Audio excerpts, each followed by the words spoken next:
little late night Hall of Fame college football for you. Welcome back to the show, everybody. I'm your host, Jason Watkins. I got my boy, the professor, Kody Sprague, in here from Hightop Sports Recruiting. What's up, everybody? How's everybody doing? Merry Christmas. Let's talk football. What's up? What's up there, Kody? Actually, I was just talking meat with Jimmy over here in the comments before. So Is that weird?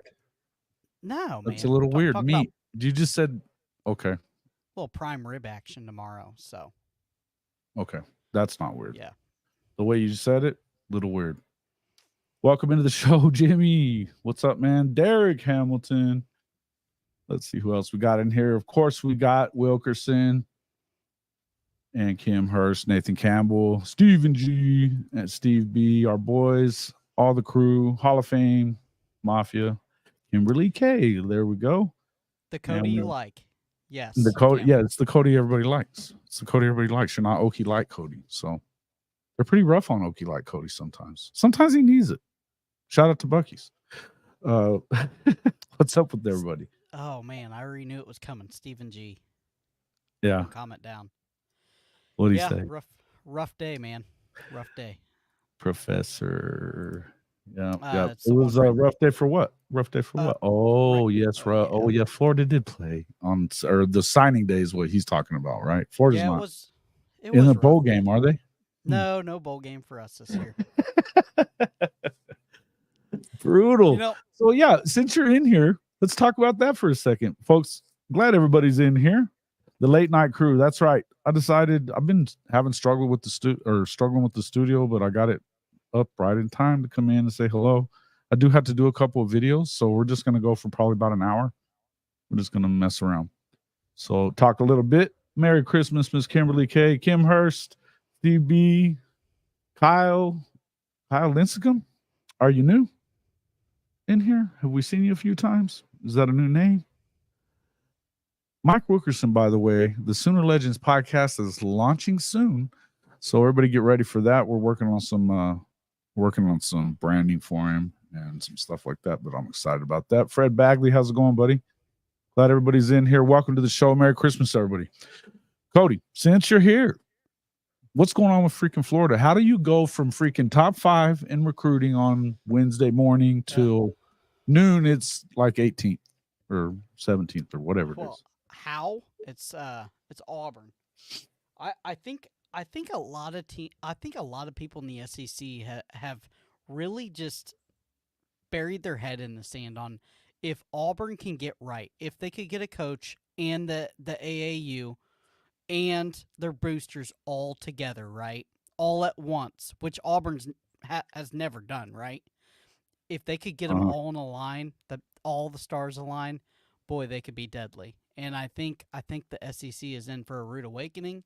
I think that they really believe in Hugh Freeze.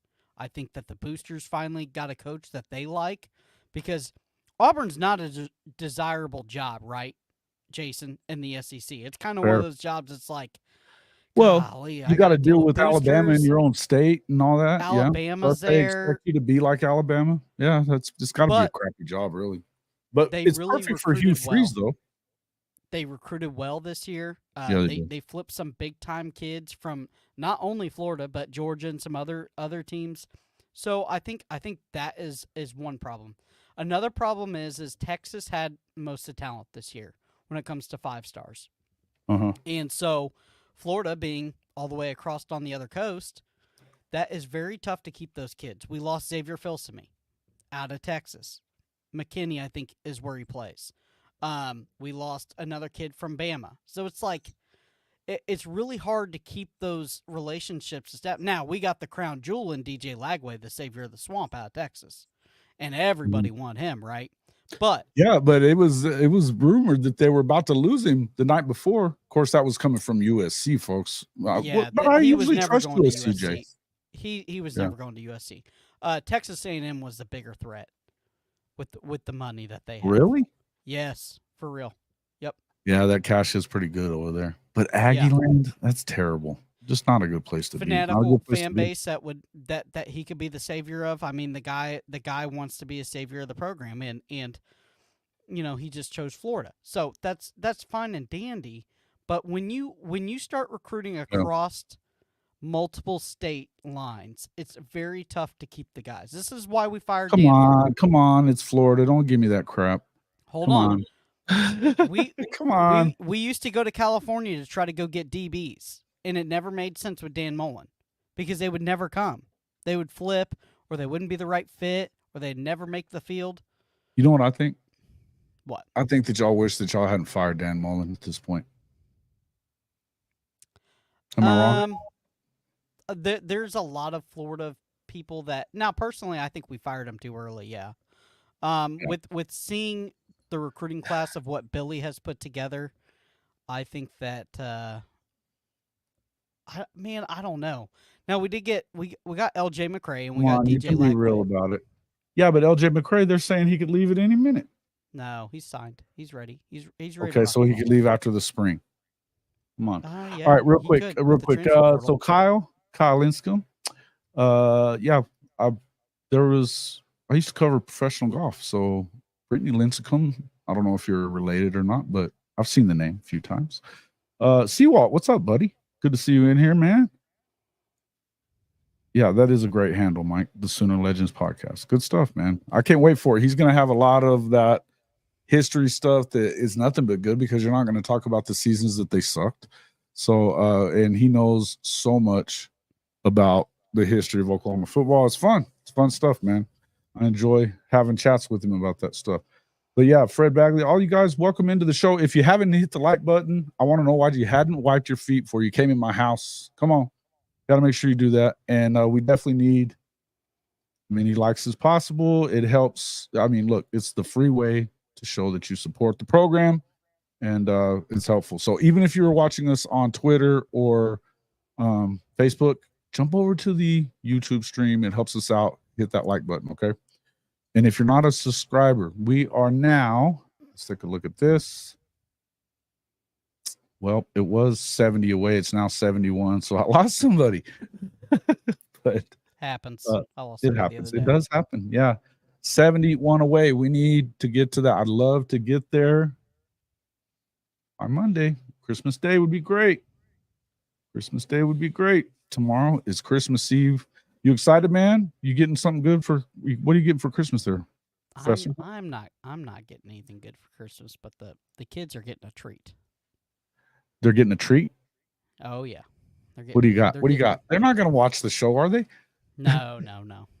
So the oldest, a 17-year-old, she's getting a gaming laptop, and then the two younger ones, I'm going to Florida for the NFL draft, and we're going to shoot some shows. So you know what else is in Florida?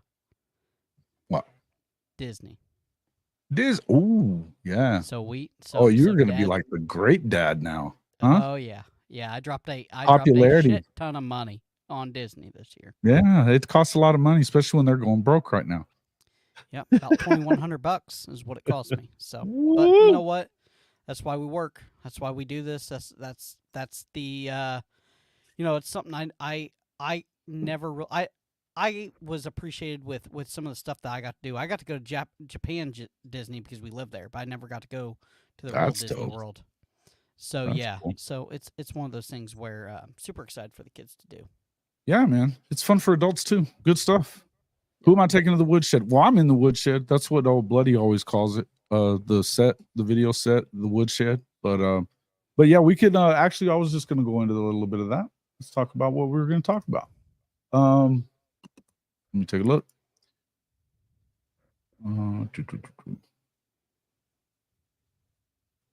Where is that?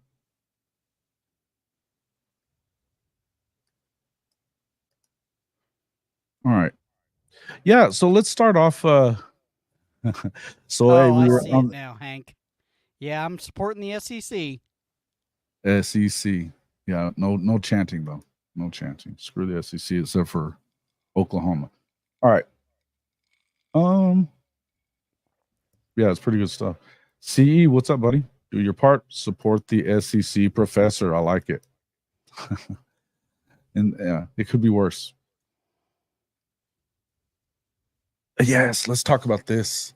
So you notice that you're not the only. Florida wasn't the only one that struggled in signing day the other day, right? No. SC has been in a free fall for all year, pretty much. They've been, and it. What did they lose? I want to say it was 4 or 5 guys to the portal the other day. They have at least 4 flips in between. Like, they lost a bunch of dudes to the portal, though. They lost a big time flip in a receiver, which is not supposed to happen if you're Lincoln Riley, to Oregon of all places, which I love this. And then they've got this new defensive coordinator in there, but he's not holding on to dudes either. I love how they're coping over there, acting like they're so much better. But I think that USC is clearly in trouble. I think that USC is really in trouble, bro. Tell me what you think on that, because I think it's crazy. I think that Lincoln has run out of mentors that can help him actually learn how to build a program, and now he knows he has to because they're about to run his ass out of LA. I don't necessarily know if it's that. And there's another team I have on here too. But let's talk Lincoln first. I think everybody saw what he did to Oklahoma, and they're wondering if he's going to take the Chargers job, and that's why they're losing so many players. And the kids that are committing, who the hell would want him at this point after what just happened? You just had a Heisman Trophy winner. They added a bunch of guys in the portal last year on defense, and they were worse. Went 7-5. Who the hell wants that? The Chargers would gladly. I can see Belichick ending up there. I think Belichick retires. He wants too much. He wants too much power. I don't know if the Chargers will do that. But hear me out. Lincoln goes to the Chargers, right? And then because they've lost everybody. They've literally lost everybody important. And then they lost everybody in the transfer portal, but they're not recruiting well either. No. That's the whole point. And listen, they're flipping left and right. It's like a pancake factory over there. Bro, I'm telling you, his whole spiel that when he left and when he took over at USC was, this is the mecca of college football. We were struggling to get elite players, especially on defense in Norman, of all places. They were struggling.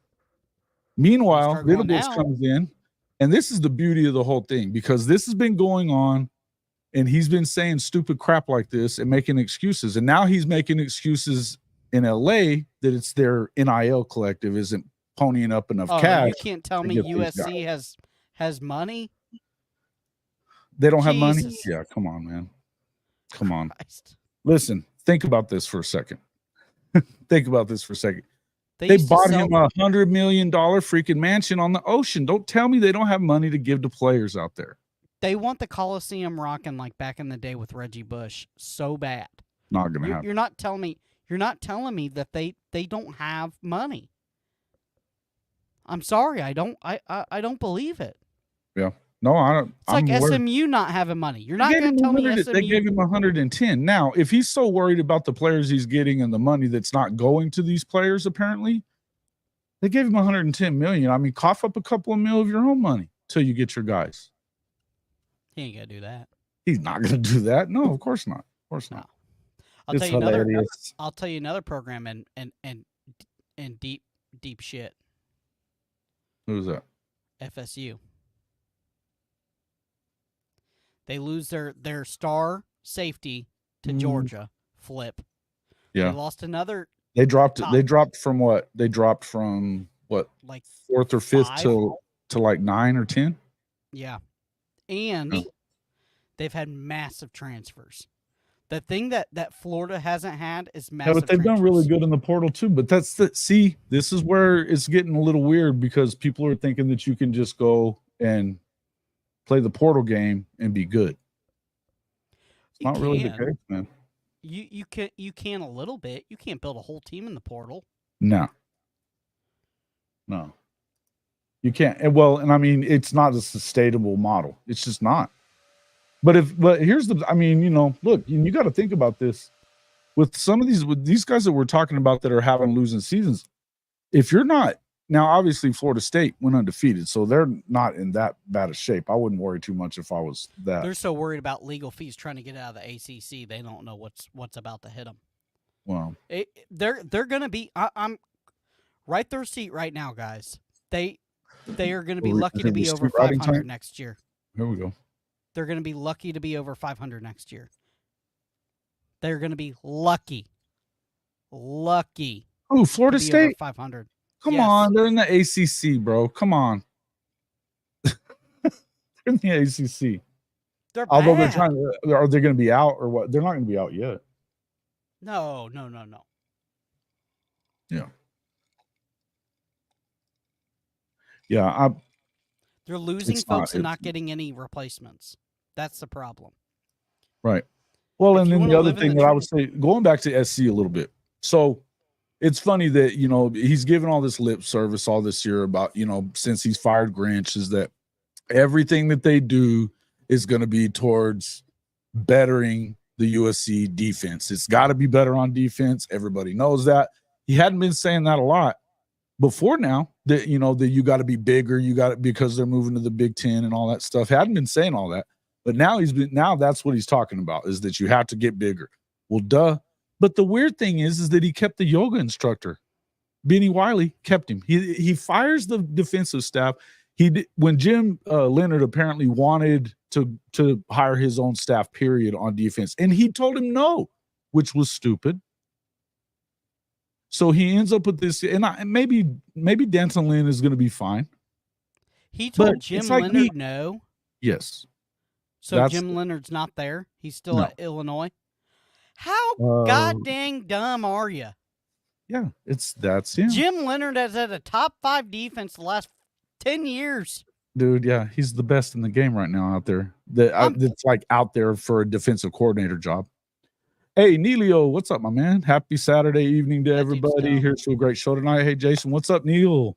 How you doing, bud? Thanks for coming in. So what's the Jim Leonard? Thanks for the super chat.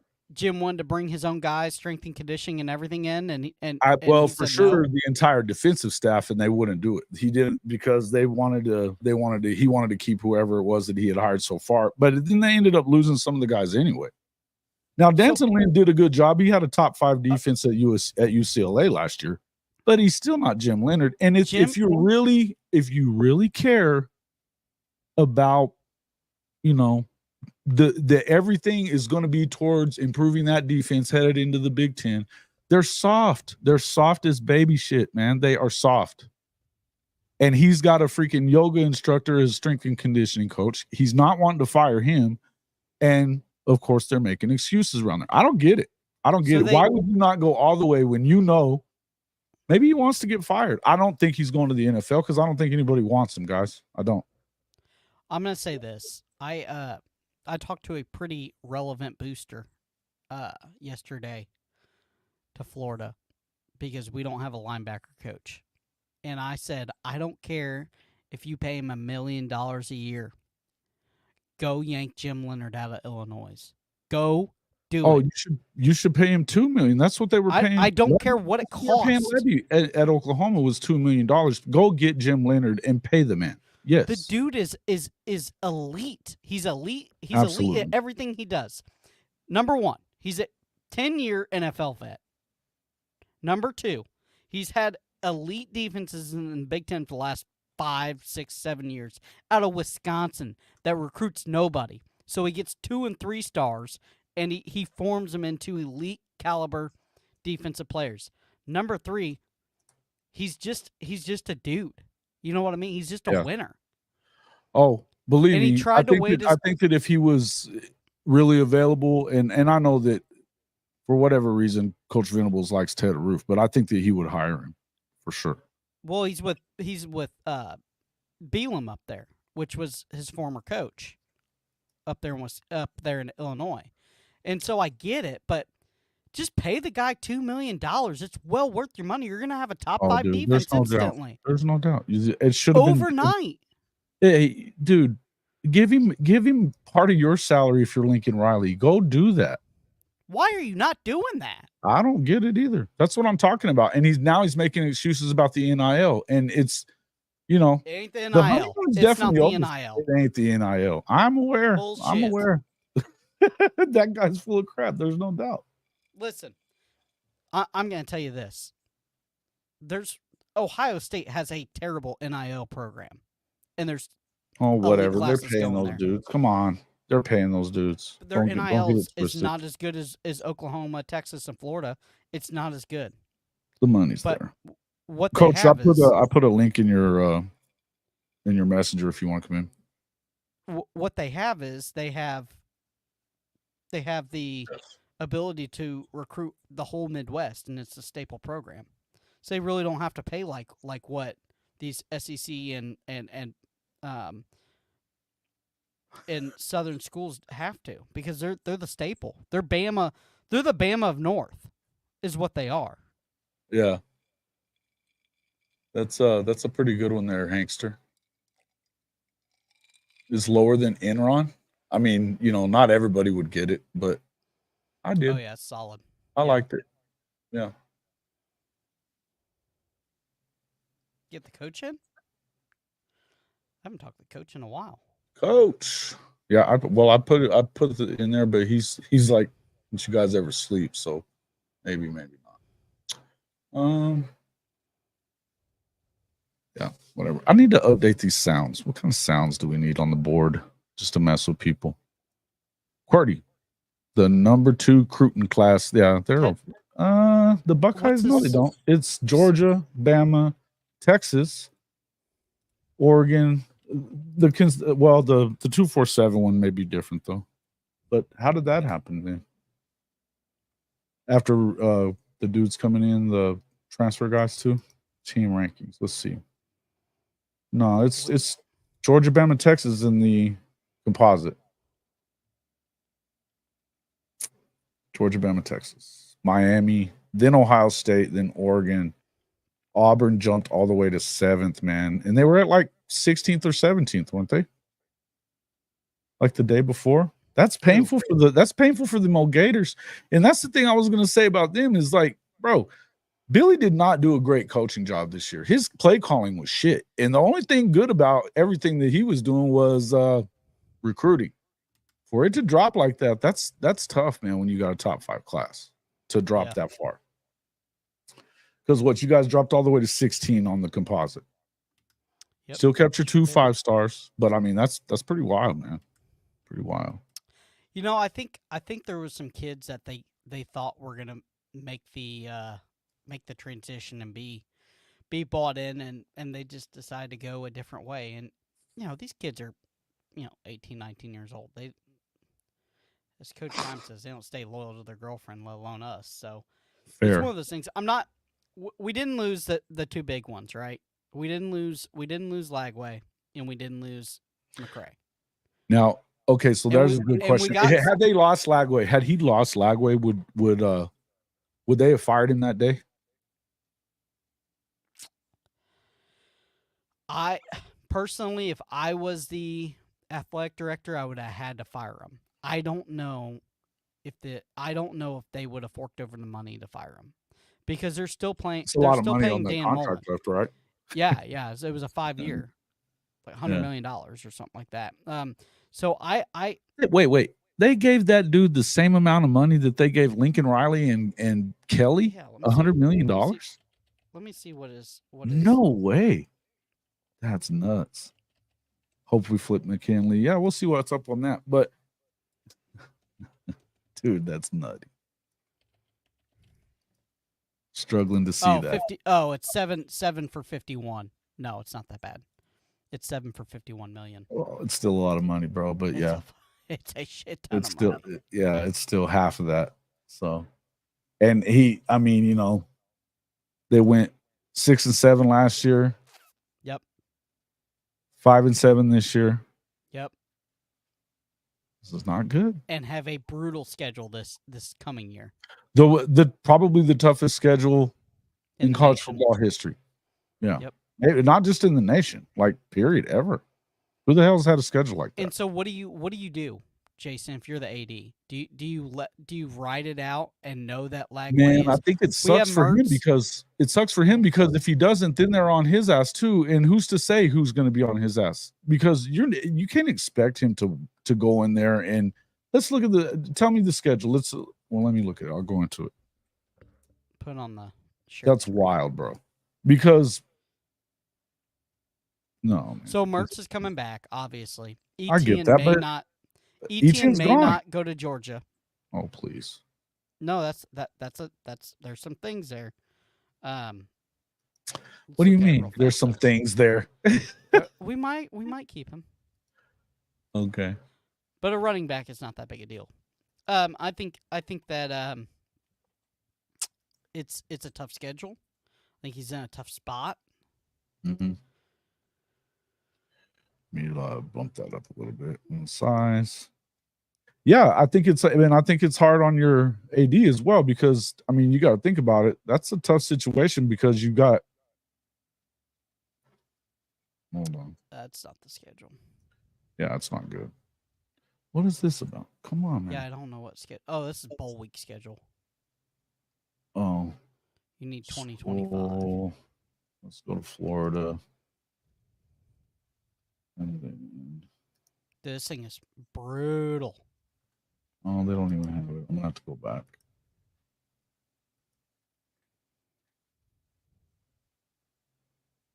Where is it?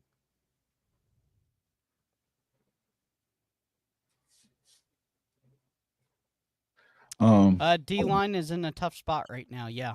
But I think we got some up-and-comers that nobody's talking about. And we got the number 1 defensive lineman in the nation in LJ McCray, edge rusher in the nation, LJ McCray. So it's, he's all right. Bro, y'all are in trouble. Where is it? It was right there. Had it up here the other, like right there. Come on. What do you make of this FSU stuff? You think they leave the conference?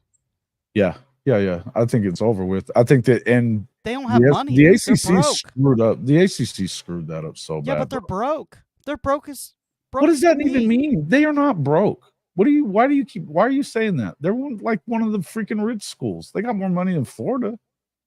FSU? Yeah. No, they're the state college. They're broke. Come on. I'm telling you. Come on. Let's be serious. I don't know if they. I think there's a better chance they join the Big Ten over the SEC. I don't see it. I just don't see it. And if they do join the SEC, thanks, because they're going to get mollywopped. They're not joining the SEC. They're going to go to the Big Ten. What purpose does it serve for them to go to the SEC? I wouldn't want to. Right. No, they've never wanted to. Bobby Bowden didn't want to. But here's the thing: like they're. What about the? Well, okay. What about the 12? The Big 12. They could go in there and hang. What do you mean? Think the Big 12 just doesn't give them enough money? No, the Big 12 doesn't have the money. You don't think that's a? No, you don't think that's a staple replacement? They're going to go to the Big Ten. They can get $80 million and win because the. But listen, they could be the trash. But they could be the premier program of the Big 12. So, it's like. I know what it's like, but they could be the Texas or Oklahoma of the Big 12. They can win a shit ton of Big 12 titles. That's what I'm saying. What's Miami do? That's my question. Well, they got a top 3 freaking class, so they better start winning. And no matter where they end up, don't win nowhere. That's true. I'm telling you right now. That's true. He's really good at recruiting, but Dan Lanning has shown that. Dan Lanning is pulled the drapes behind. Schedule grid. Here we go. Finally. Good grief. Cristobal.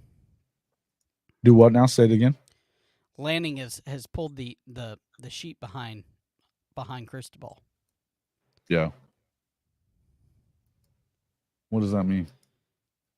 I'm just saying that he's doing a better job than what Cristobal did with the same amount of money. Oh, okay. All right. So what do we got? All right. So you've got the grid. So Florida. Okay. Yeah. Look at this in the back half, bro. This is insane. So you start off with Miami. And Samford isn't an easy game, by the way. Then you go. You've got A&M at home. I don't know.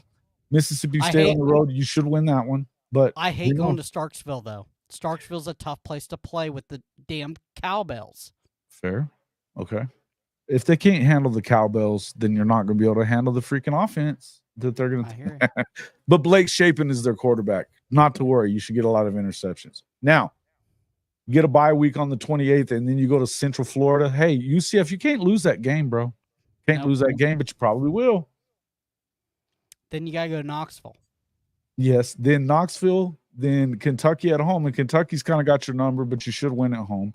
Yep. Then you go Georgia, Texas, LSU, Ole Miss, Florida State to close the year. That's freaking insane. What do you think? I'm gonna set the over under at 4 wins, and I don't know that they get over that. What do you think the ranking of these? Let's say from October 12th. What do you think these teams rank before they play Florida? What's the rank? What? Say again. Okay, so rank the teams. What you think they'll be from Tennessee on? Like Tennessee's ranked 12th, Kentucky's ranked 17th, Georgia's ranked 2, Texas ranked 5, LSU is ranked 23rd. What are you thinking? Yeah. How many ranked teams do we go up against back to back? Every one of them at the end, because Kentucky could be, Tennessee will be, almost maybe. So look, basically your last 1, 2, 7 games should be against ranked teams at least. Yeah. Miami's going to be ranked just because they are, but that'll be a ranked team in the first game of the season. That's a tough opening act against an in-state rival. Yeah, listen, it is in the Swamp. You should win it. I mean, look, if you lose at the Swamp to him, you've been there the same amount of time. You're not recruiting well. It better not be by much. And then, but I mean, think about it. If he loses to Miami and turns around and loses to Samford, which Samford is always really good, they're done. Yeah. He's out of there week 2. What a brutal schedule. Brutal. We couldn't get Alabama schedule. Look at that joke. Could start 5-0 and finish 0-5. Yeah. Hey, I don't know about that 5-0 start though either, really. The team's gonna be pretty good. Mertz they may be. I mean, look, good. man, I'm not hating on them. They get some home games early in the they go first 3 are at home. Then you go to Starkville. You should be 4-0, to be honest. Okay, but you should get to 5-0 with Central Florida, but UCF might not. I mean, look at Arkansas' schedule, right? Yeah. Like, look at that thing. Mm-hmm. Look at Texas' schedule. Hey, Kody, check out that. Why are you guys getting the love from freaking SEC already? Is Florida the toughest schedule you ever seen? It really is. That thing really is brutal. I think that thing is brutal. And whose fault is that? That's the AD's fault. Of course it is.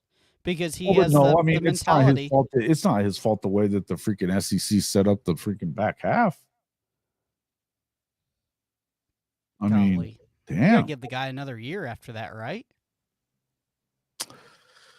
I don't know, man. I think I would say you give him another year if they're competitive, because you can't expect a lot of wins, particularly down the stretch, right? Yeah. But you can look like a hero if you pull some off, right? Mm-hmm. Yeah. Yeah, this conversation is going nowhere. I guess everybody's wanting to talk about Miami and Florida State. You guys got a little burner too. Golly, they didn't do you no favors. No, they didn't. No, they helped out Texas and burned OU. I'm gonna tell you, I don't know about this Tulane team after their coach leaves, but Tulane's usually pretty good. You got Tennessee. Yeah, but I mean that's Auburn. but okay. So the Tulane coach went to Houston, so it's another Power 5 team at least, though. But then Temple, you should blow them out of the water. And then, then you got Tennessee. You open with Tennessee at home. Then you go on the road to Auburn in game 2 in the SEC. That's tough. That's tough. Then you got to go to Texas or Well, then the Texas game. Yeah, the Red River game in Dallas. I mean, look, OU's not worried about playing Texas. But I mean, whether you win or lose that game, it is what it is, right? It is what it is in that game. I tell you what, you got Bama at home. But Bama is but then you got to turn around right the week after that. Then you go to freaking Death Valley. I mean, at night. You know it'll be at night. If they're worth a crap at all, it'll be at night. Oh, they will be by then. Yeah. I think they're going to be okay. It just depends on what their quarterback situation looks like. I don't know why they didn't make sure to go get. What Texas get? Yeah, but Auburn almost beat Alabama too. Their coach. They got Michigan, which is wild to me. Huh? Texas. I'm looking at this Texas schedule. Oh, they got way whack. Way easier. Easier. Look at you this. got Michigan, which is. I mean, once they get done with the back-to-back games with Oklahoma and Georgia, that's a tough stretch, obviously, because no matter what, you're playing your rival, then you're turning around and playing Georgia, but you get them at home. But then they go Vandy, Florida, who's probably don't have a head coach by then. Arkansas, trash. They're probably on Bobby Petrino by now. And then Kentucky, A&M. I mean, I don't expect A&M to beat them. Be close, so it'll be a rivalry game. Golly, that Florida schedule may be the worst to go through ever that I've seen. Yeah, have you seen a bunch of that smoke right there that Kody just chucked out there? Brian Kelly to Michigan. I could see him doing it. I thought they just signed old boy an extension. Harbaugh? Yeah. I don't think that they're talking about an extension. I haven't seen him sign. It depends on the cheating deal, right? No, I think that the cheating stuff is over with. It's going to take the NCAA forever. And the NCAA, just by the way, I think it's pretty clear that they don't have any teeth anymore, right? Purple Orca, I don't think Florida gives a shit about FSU or Miami. Let them come. We'll just beat the brakes off of them. Yeah, I don't think it's about that. I don't think it has anything. That there's some old blood that used to be that way. All those old dudes that used to be that way, and they were saying that they would never allow Florida State for sure in because of Bobby Bowden always saying what he said. But all that stuff, man, those dudes are all dying out. And the bottom line is the only person in charge of that is Greg Sankey, and he would do it. Thunder OU Sooner, yeah, that's correct. They rent a stadium. Miami is not. They're working on, but they're building them one right on campus. I hope their fans show up because they don't show up any other time. Listen, they won't until they start winning. They won't until they start winning. But they should win. I mean, if they don't win now with the way that he's been recruiting since he got there, they were better last year. But he's got to learn the victory formation, dude. That's the problem. He didn't really win at Oregon either. No. And we see what Lanning's No, he would win a game like go on the road and beat Ohio State and then go home and get beat by Arizona the week after that. Mm-hmm. You know. Yep. All right, let me get into some of these comments. Let's see what everybody's saying. I know you guys are talking a lot about that. I don't know what's really going to happen, but I know that Florida State is not going to stay in the ACC. Now, how long they have to stay for now, but they're planning on, they're taking it to court so that they're going to be able to get, it ain't going to be $570 million bucks, I can tell you that. And if it's if it's $200 million, they do it. They don't care. And all the court thing is just negotiation tactics. That's all that is. You think but Saban, they'll go there, huh? You think Saban retires after this year? No. If he wins a national championship? Why? He's old. I think it's up to Miss Terry, but I don't think he's ready to go home. How old is he? You got he? Julian Sayin coming in. Hey, look, and I mean, not for nothing, but they looked really good as the season went on. They looked really good. Yeah, I mean, I'm not saying he didn't have it. Milroe looked really good. I mean, he's got Milroe and then he's got Sayin to back him up. But he's 72, bro. So what does he care? He's got it made still. You think those guys don't care? If he wins the national championship, I think there's a better opportunity of him leaving than if he doesn't. Coach, come on, darn it. I need to ask you these questions. The only way he does it, though, Coach, is I think the only way he would do it would be if he wins. If he doesn't win, 72. No. I think I'm more in agreements here with Perkbull, with Orca here, for real. Die on the field. Yeah. After lifting that national championship trophy, or during a tirade because they're getting beat by Auburn or something. I don't know. Yeah, maybe. It depends on if Miss Terry wants him to come home or not. Yeah, I could imagine he's Hey, the wife is always in charge, and Miss Terry is in charge. You can believe that. Right now, she probably wants him to stay out of her hair, but they did just buy an island and all that stuff. I mean, you know. What would Coach Roball do if he was winning natties at Alabama? Hey, man, it's Coach. If Coach was on a heater like Saban has been on the last 15 years at some freaking big time program, you ride that sucker out, man. Because you don't want it because there ain't nothing like winning. There's nothing like winning everything. Yeah, you'd be bored to death. What are you doing, Coach? You riding it out? Come on. You know he would. I know he would. Right. See? Look at there. Ride that Bronco. Yep. Do I know Coach or do I know Coach? I knew he would. Hey, guys, I hope everybody... Hey, we got 63 people in here. I hope everybody's enjoying the show, but please do hit the freaking like button, wipe your feet. We have... Let's see. Right now, you can solve a divorce with winning. Winning cures everything. Only half the people that are watching the stream have hit the like button. Come on now. Come on. Help us out here. It's a free way to do it. Hey, if you'd like to become a channel member, get into our Discord session. We had a pretty good conversation. Coach, you should come in because we need to have the talk about what we were talking about earlier. Become a channel member of the Hall of Fame Mafia. It's as low as $2.99 a month. Get you into our Discord session. We have a lot of fun conversations in there. Professor knows he's in there. And then, of course, he's a member of the show. But you could do that. You get some of our Hall of Fame merch on there. We're going to actually be changing up some stuff in there as well.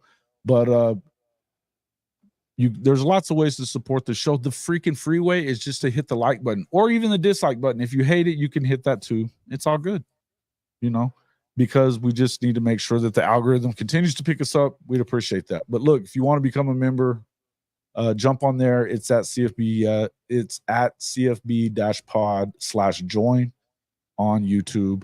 And then our podcast merch site, hofmedia.us/pod-merch. Check that site out as well. You know, we got a lot of cool stuff in there. My favorite two things that we're doing as far as our partnerships, well, the coffee one is awesome.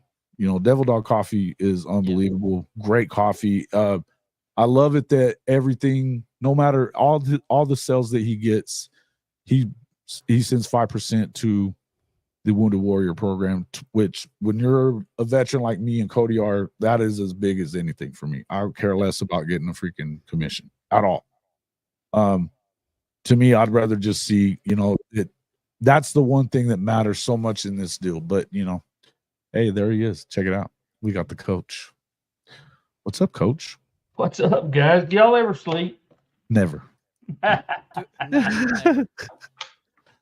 Sleep. No, did you see me on National Signing Day? I 10:30. Come on. We ran 14 hours on live, and then I turned around and went to work. No, sleep is. Yeah, you're nuts, dude. You're nuts. Yeah, but he's younger than me. He's younger than me. I do sleep. I sleep. Well, hell, hey, these college coaches are doing it too. Hey, the reason I got on, he was calling Saban old. I said, "Shit, you're calling me old too." Coach, you'd be riding it though too. You'd be riding it. You know you would. Hey, I guarantee you. Why get off a horse? Why get a horse when you're winning? Yeah. Ride her till she bucks you or don't get on at all. That's right. And he's definitely on. Yep. Ride her till she bucks you. Don't get on at all. Good stuff. Welcome to the show, Coach. So I had to talk to you guys about what we were talking about earlier. So in the Discord, it got brought up, and Coach actually brought it up because Hank started it by saying, you know, hey, you got to tell Coach he's got to wear some OU gear for New Year's. And so I sent him a screenshot of it, and he's like, yeah, I tell him if he wears some Notre Dame stuff for Christmas. So that was a no-go. But it was fun stuff either way. The best part, though, the coach was like, man, can you imagine what's going to happen if Oklahoma ends up playing Notre Dame next year? And I was like, ooh, I hadn't thought. I thought I was holding out a little bit of hope that they might meet up in the bowl season this year. But I got to thinking about it. We were so shitty to each other after the CFP selections because I didn't care that Florida State wasn't in there and Coach did. And we we're super petty to each other for over 2 weeks, shitty to each other. Oh, imagine you were shitty. I wasn't shitty. It was you. Oh, come on, bro. Coach was being freaking complete. I mean, it was passive aggressive at its finest. We lost a pivotal member of Hightop Sports over the FSU stuff. Listen, talk about hate. This would be a hate month. This would be hate month. If they were meeting in the first round of the playoff or something like that, I don't know that our friendship could stand it. I don't know. Oh, it could. It could. it could, but it would get ugly. You know, we talked a lot of shit, but we could withstand it. I'll tell you this though. I just pray that FSU is taking this game seriously with Georgia, because I'm telling you, Georgia's going to be about 50. But guys, here's the thing, guys. The thing is, FSU. I mean, they don't have many of their players that are going to be playing in it. Who doesn't? FSU. I've heard a lot of the FSU players aren't even going to be playing it. Oh, they opted out. Yeah, they opted out. Yeah. So it's going to be I hate that. I just can't stand that. Well, here's the thing. I don't either. Well, but I mean, when you have put everything, if you're college football and you've put everything into the playoff, and that's the big cash cow. Yeah. This is what happens. And Josh Pate said that. I foresee them well, good for Josh Pate. I said it first. No, I'm just kidding. Look, I foresee it getting worse. I think that even the playoff teams are going to end up having guys not playing. Could you imagine your starting quarterback doesn't play for the national championship here's game? the thing. If they expanded the playoff and they're not going to change up how when the portal opens, I don't understand that. Well, they need to. Yeah. The college calendar is just jacked up. Stupid. Stupid. Yeah. We're wondering why everybody's like, oh, well, coaching is watered down. No shit, coaching is watered down because they can't get no coaches to coach in college. It's a terrible schedule. It's terrible. Yeah. Look, I'm going to tell you this. And here's the other part of it, that you're not going to change that, just like you're not changing the transfer portal stuff and people, any of that stuff until they get collective bargaining and the freaking actual schools start paying players. Yeah. Then you have some kind of control. But at that point, it is no longer about school. You don't even have to go to school at that point. Yeah. Well, I mean, you just call it what it is. It's the minor leagues of the NFL. Mm-hmm. Yeah. Which is fine. I think it's already like that. But people get the wrong idea. We've been talking about that on this show a lot lately. That, look, the NIL is not officially a contract between the school and the player. The coach may have some control over where NIL funds go, whatever. The truth of it is, officially, the NCAA has been sending lobbyists to freaking DC for years now, and they're trying their hardest to not allow them to start paying players or not make them start paying players.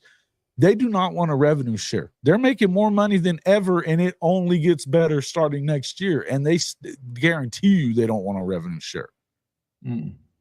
They don't want to do it. So does it ruin college football if we start paying players? We're already headed down that road, brother. I was going to say we're already basically there. Now Shelton said salary cap. You salary cap it.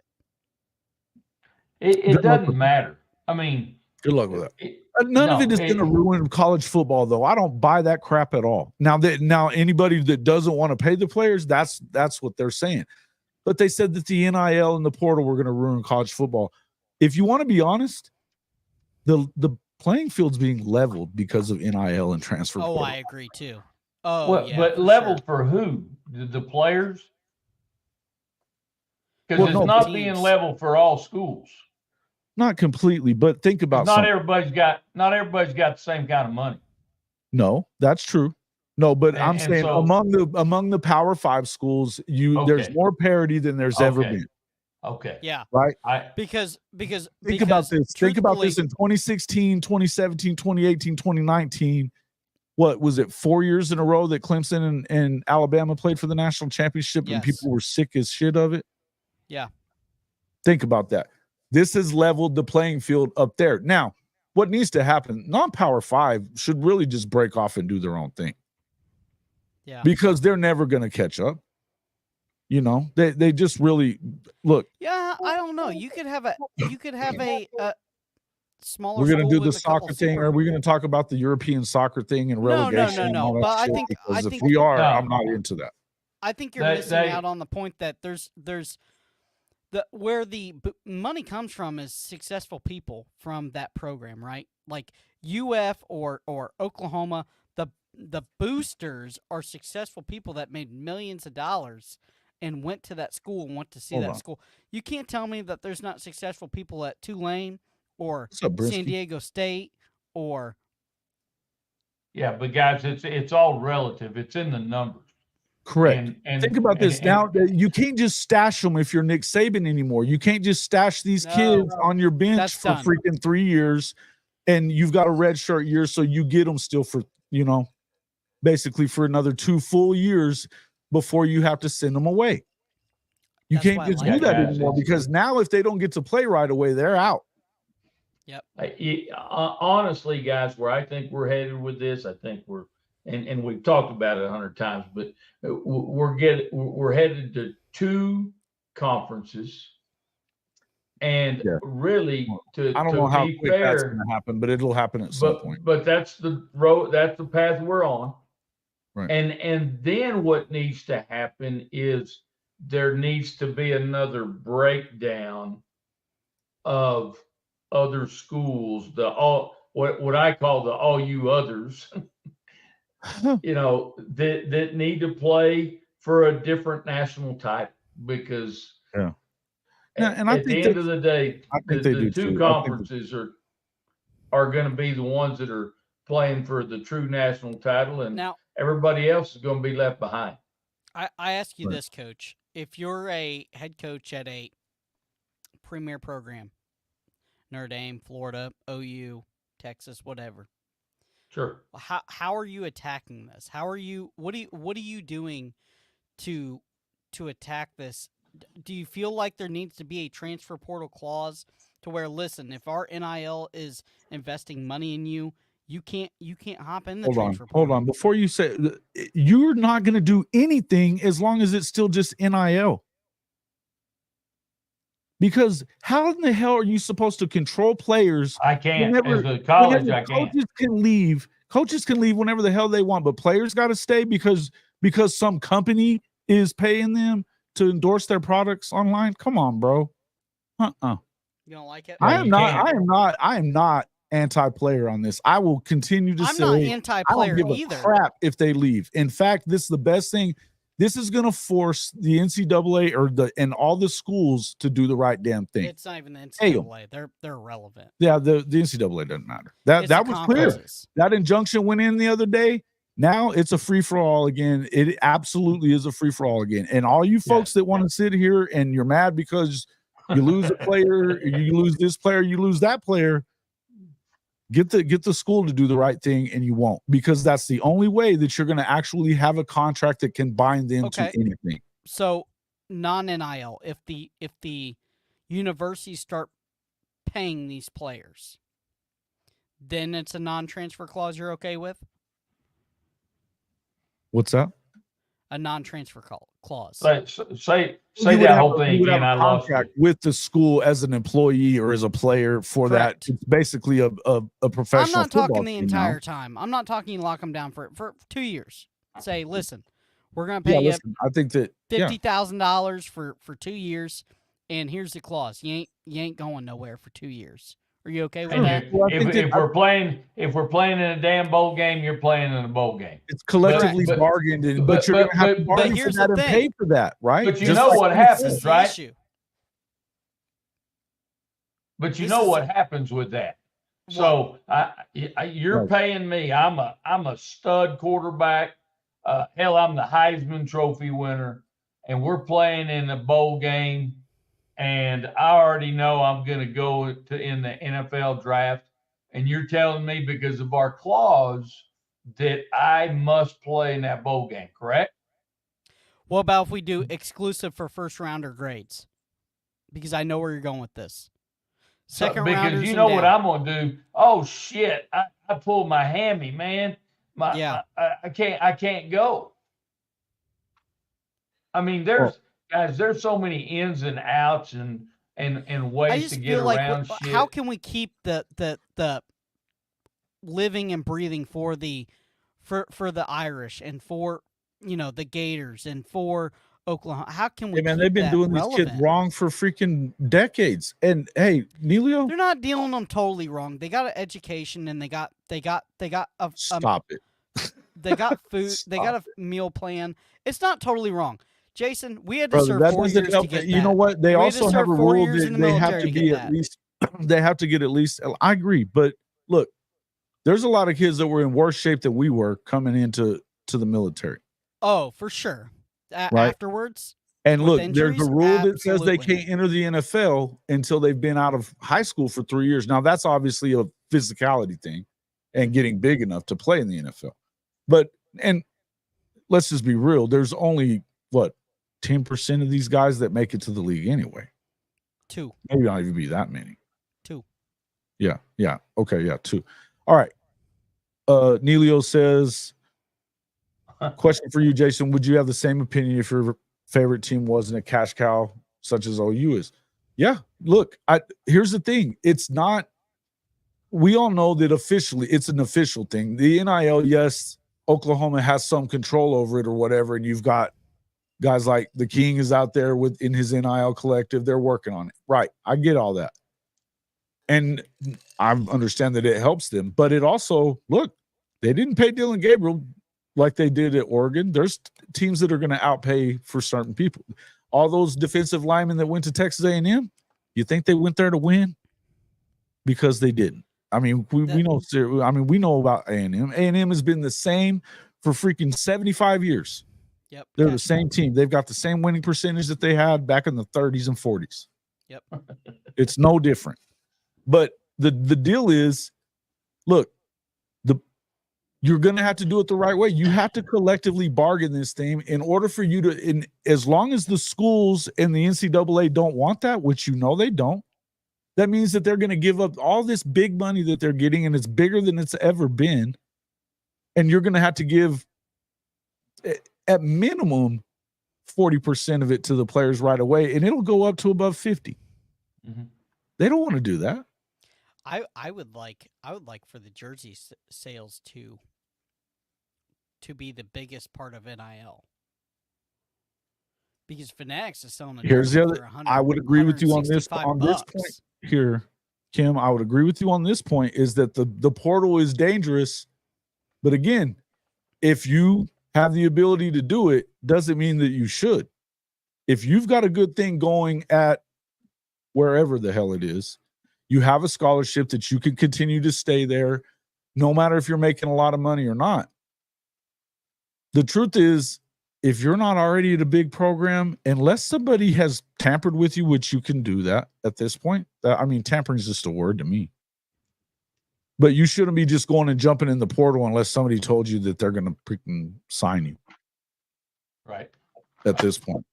But you're right. Only 40%, up until this year, only 40% of players that entered the portal have found a new place to play. Yeah, I have a feeling that's probably going to go down because the number's going up. Yep. Hey, I wanted to respond to this on James. Hey, Paul, what are you talking a bunch of smack about everything for? Go ahead, Coach. Hey, I just want to respond to James here on what not exactly, Coach. They can the still next. sign. And I agree, James, that they would lose part of that contract and lose some of that funding if they didn't want to play in the bowl game. But that still doesn't. What I'm saying is it doesn't fix the issue of having the expectation that they play in that bowl game. That's the issue that I'm talking about. I mean, if you were paying me $2 million, I really don't give a crap if I've gotten to that point into my contract and I'm going to lose a few $100,000 because I'm fixing to go to the NFL and make a lot too. So, right. Yeah, that's what I'm never going to saying. be the same amount as the NFL. There's too many teams that it gets spread out. I mean, there's a lot more than 30 teams that it gets spread out to. Yeah.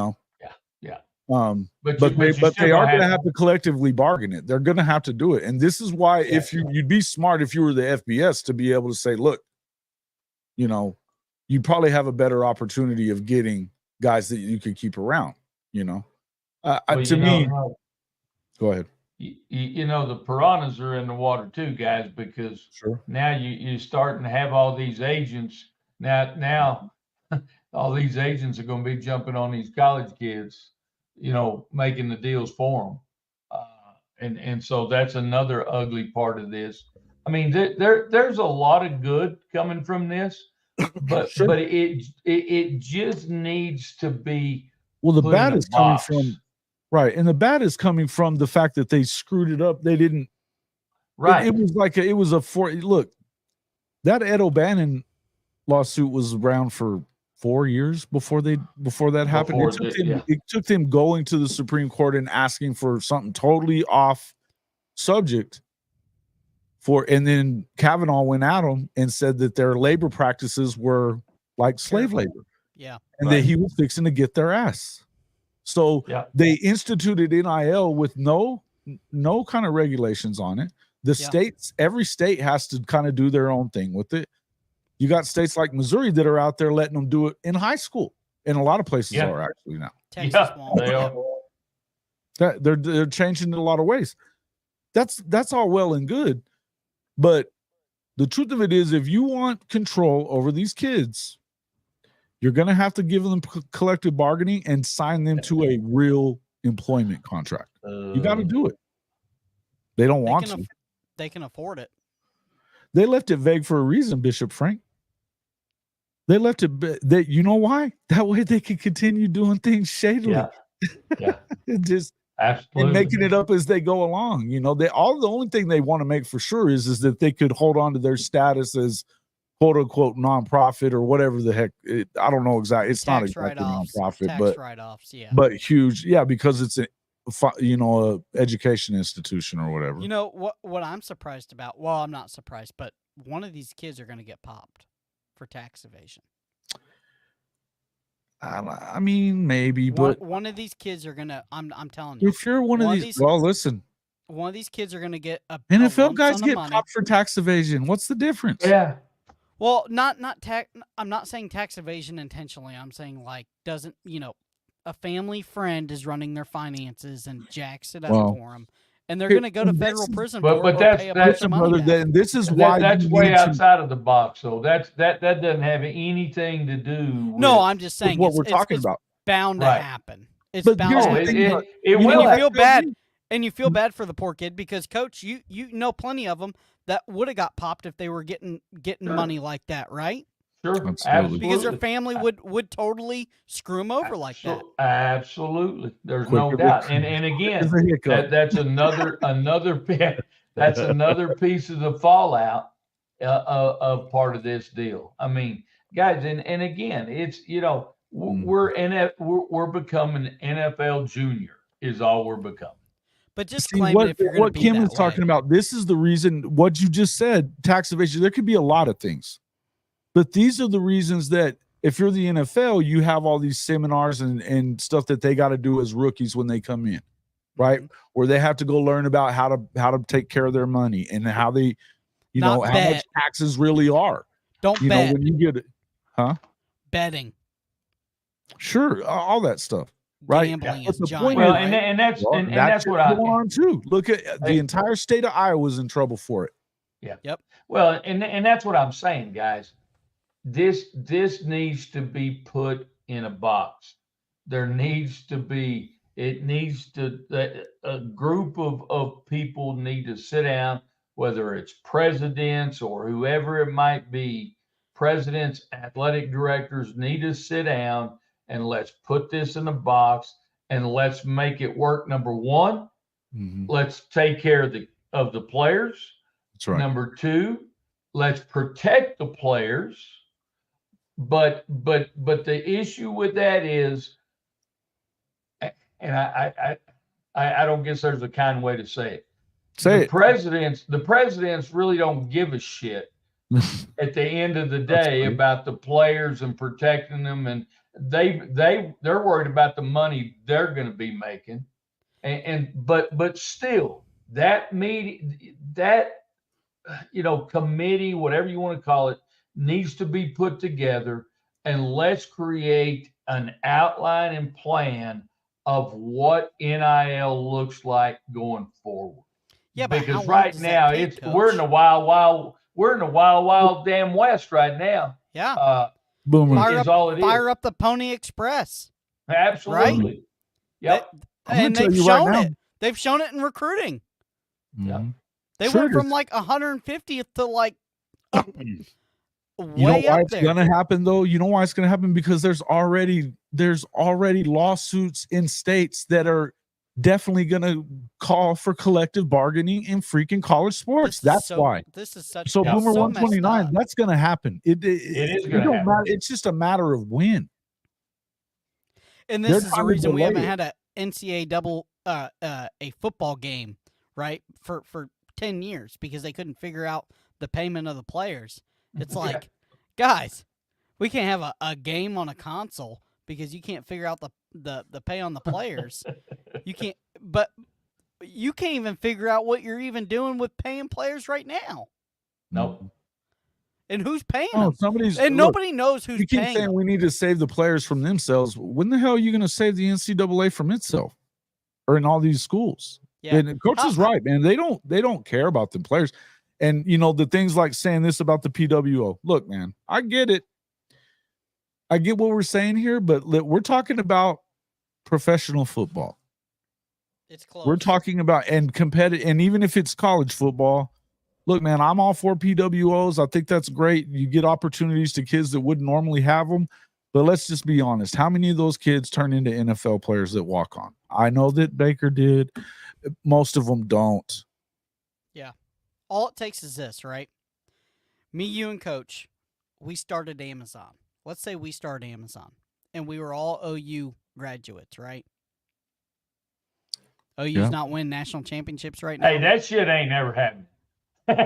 No, but I'm saying, I'm just saying. I'm teasing. So say we started Amazon, the three of us, the three amigos here. We started Amazon. We all went to OU, and or Jeff whoever. Bezos could probably buy the whole league if you wanted to right now. Say we're not winning national championships because we got the best coach and we're buying the best players and not NIL and signing them to Amazon, right? And I don't think you're ever going to get corruption out of the game completely because it's just, it's almost like NASCAR, man. You're supposed to cheat. That's points. the whole point of it, That came out against yes, that's what we're talking about. Until they actually revenue share, not just TV contracts, but gate revenue and jersey sales and everything that comes into it. They're not gonna. The judge that slapped that injunction on the transfer portal and that stupid rule that they came out with that everybody knew this year was not going to last very long. As soon as that happened, you knew. You should have known it anyway, but every time that you see all that, look, they're sticking it to them on these freaking judgments on these cases because it's not good.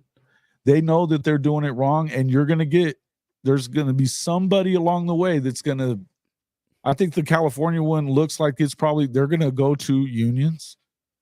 It's a blue state. They love unions. That's how they roll. And guys, I'm gonna throw something else into the mix, and I know I'm gonna get some people riled up by saying this, and I usually don't rile people up. Oh no, But never. but the one thing we're forgetting in this whole conversation is, with all this money now talking about going to the players and less to the university. So what do you think happens to men's tennis and women's tennis? And goes away. because It goes all away. that money that's being used by the university, instead of going to the players, right, it's going to those sports that don't make any money. Hold on though. And so that money, the money from the football programs are going to that, but that's what the I'm university's saying. Money isn't the money that's coming from the TV contracts. That's not paying the shit. Yeah, right. And but it's going to affect those sports too. Right. But it shouldn't. But it will. So listen. How do you pay for that shit? Well, I can tell you this: with wrestling, you do a farm league with the UFC. I've already figured this out because I was a high school wrestler and could have went to a low college level, not Iowa, not Ohio State. Chill, like D3. Right. Sure. You create a farm league for the UFC and get all the best wrestlers into the UFC pipeline. Boom, boom. There you go. That covers most of the Midwest and northern schools and the Cali schools. Now, southern schools don't do wrestling. I get it. But what you do is you get the Olympics involved. And you make the Olympians pay because they're farming right out of college. The gymnastic team is coming out of college students. They're going right from college to the Olympics. And the Olympics is making plenty of money. You talk about money. Why don't they do that now then? Because they don't want to. They don't want a revenue share, just like we're talking about now with college football. Absolutely. They don't have that's to. What I wanted to hear from you. And the reason that they're able to do it is because they, like the NCAA, they say you're still an amateur if you're an Olympian. You're still an amateur, although they do have pros. But they don't really pay them. No, they don't. Joe, the Olympic wrestler, I can't remember his name, but shout out to Buck. I'll say this: you don't think Dana White would pay Iowa, Ohio State, Penn State, the top level wrestling programs in the nation, to get a bid on their inside wrestlers to go pro to the UFC? You're stoned, because they would. I'm telling you, it's a farm league. It's direct. They get all, they can watch them grow up through the programs. They're going to pump money into the university, and then they're going to watch this. UFC, this guy that we're kind of looking at, you do a scouting program like what 247 or On3 does. UFC really likes this wrestler here. He's a 5-star. He might go to the UFC. I'm just telling you, it could happen, and that's how you supplement these other sports. Tennis players make a shit ton of money. Golfers make loads of money. Yeah, but the PGA doesn't. The PGA doesn't want to pay for college players. Bass fishing makes millions of dollars a year, but they scour at the college teams, and that's a shame. Mm-hmm. Well, here's the thing. Think about this for a second. It's not about, they don't care about the players, man. And they care about their own wallets. That's it. And the schools are making money. They've been making. Think about something. How much does it cost? Let me ask you a question. Have you ever looked into season tickets at the Swamp? I can't afford it. And how much would they be? I make $48 an hour. I can't afford it. It's $3,000 a year for tickets I want. $3,000 a year? Okay, in the NFL, they're like $30,000 a year sometimes, but it's, whatever. That's not for all the games though. That's for, a light schedule. Some years it's 7,000. Okay, so all right, think about that. But let's just call it an average of $3,000. How many seats do they got in there? 100,000? They have 100,000 seats in there. Times $30,000 or somewhere around it, because they're going to get that price for that, no matter if they sell it to somebody off the street or or what. Think about that number. All this money that's been coming in, and then you've got these multi-billion-dollar deals with ESPN and Fox as well. Because everybody's talking about that Disney's so broke right now. We'll wait till the playoff starts next year. It'll be fine. And when I say 3,000, that's season tickets I can get. That's not season tickets I want. If I want 50-yard line, row. Sure. 15, No, I got it. 20. You're talking $15,000. The point is the money is there. It's fine. They have money, but they have the money. I just want people to stop freaking putting it on and being so pissy at players. Oklahoma fans, knock the shit off. Knock it off. Quit going after guys that leave in the portal, no matter why they leave or who they are. You didn't care nothing about Marcus Major or Tawi or any of those other guys when they left, but you threw a temper tantrum because you thought that Dylan Gabriel was trying to recruit Caden Green, and it turns out it was Mizzou. And who cares? Yeah. Who cares? If he doesn't want to be there, he doesn't have to be there. We got to stop doing that as fans. It looks so bad when you go on Twitter and see that they literally went and freaking bad reviews on his dad's Google business. Bama fan killed some trees in Auburn. Come on, guys. Come on. I mean, they did. He did, didn't he not? I see that. Well, yeah, the guy but this is similar to that. If you're one of those, and there was probably 15 dudes that did this, if that, right? 10, whatever it is. It's still those bad 10. luck. It is so bad. They look about as stupid as that crazy guy that tried to kill the Auburn trees. Come on. Killed him. Yeah, he killed him. He didn't kill them. They're still alive. Yeah, kind of. But only because they knew about it. Look, it's sad. It's sad, and it looks. Look, the vast majority of Oklahoma fans are great. The problem is you can @kids at Twitter. Oh my God, yes, yeah, that's. And I @kids. I do. I @kids, but I don't But you're a creator, and you're having them come in and do. Yeah, I don't @kids and talk shit about them. No, and you're not jumping in their DMs to tell them to freaking make sure they sign with Florida. No, that's so lame. I add a kid I actually DM'd a kid the other day. I took a clip of that kid that hurdled the kid, and I said, "Hey man, really like your film. Appreciate you for putting it out there, and this is what I did with it." And he goes, "Dude, that is super cool. I'm showing it to my family." And that was that's different. That's not what we're talking about. If you're one of those guys that he's a recruit, and you're going in his DMs, and look, man, there's a line that there's a thin line here because people will, hey, we'd love to have you as Sooners. Fine. But then there's the guys that do the DM stuff. You shouldn't be doing that. Then there's the guys that do he chooses Oklahoma State or Texas or somebody like that. And then you start freaking sending hate messages. Yeah.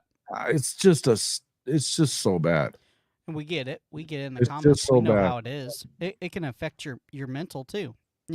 I posted a video the other day about Dion, and somebody's like, "You, as a white man, you shouldn't be talking about Dion." Like, bro, what are we even talking about? 2023, son. Here's the thing, though, Copenhagen. How would they know that it's only 10%? Because we don't know that's the actual number. The point is, yeah, they're probably not going to stop, but. Yeah. I want to say this. I can tell you it's more than 10%. I want to talk about it's probably more than 10%, but whatever the number is doesn't really matter. The point is that it doesn't matter how many it is, because if you get the one guy that's being the loudest asshole in the room is gonna definitely they outweigh the 100 people that are not that dude. There was literally one of the guys that was doing it was bragging about it on Twitter, and I saw more than a handful of people in the comments that were fine with it. This is how I know it's more than 10%. You want to know this? Hey, Teresa, Coach, thanks for coming in. What happens if Brady Quinn transferred from Notre Dame? They would have had a field day with him. Well, they all do it. And look, there were some Notre Dame fans that were really bad about Peyton Bowen. Let me ask you this. Boards and on Twitter, man. It was terrible. Yeah. But guys, I don't care what university you're attached to. You're going to have percentage of fans that are just assholes. It don't matter. I don't care what school. It don't matter religious Sure. beliefs. No, there's no doubt It don't about matter it. It doesn't what matter. you believe in. They're left all or right. ugly. It's all the same. It's fanatical. It's fanatical. It is. Yeah, There's absolutely. crazies in everywhere.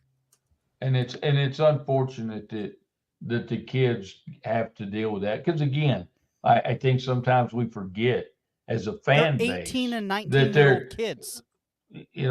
Some of them younger than that. 17. 17, 18, and again, they're graduating I think early fans now. forget it. Yeah, fans forget about that stuff, and they're just kids, man.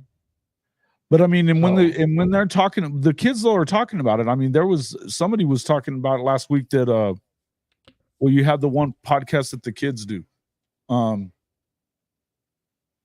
Which one is it? The not the podcast on the prairie, the other one that Nick does.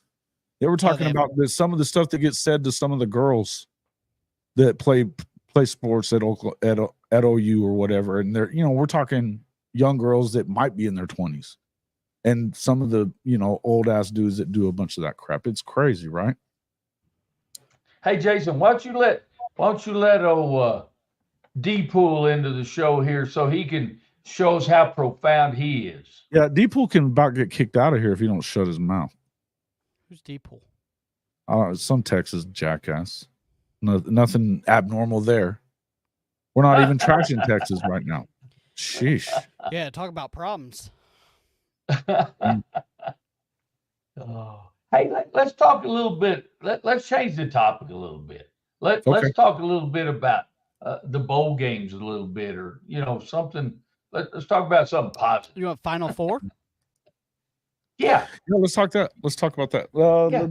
Yeah. Go. Pull her up. Speak up. What are your thoughts on that? What are yours? Who you got? Oh, I tell you what, I'm going to pick. First of all, to win it all, I'm going to take Alabama. You believe Saban does it?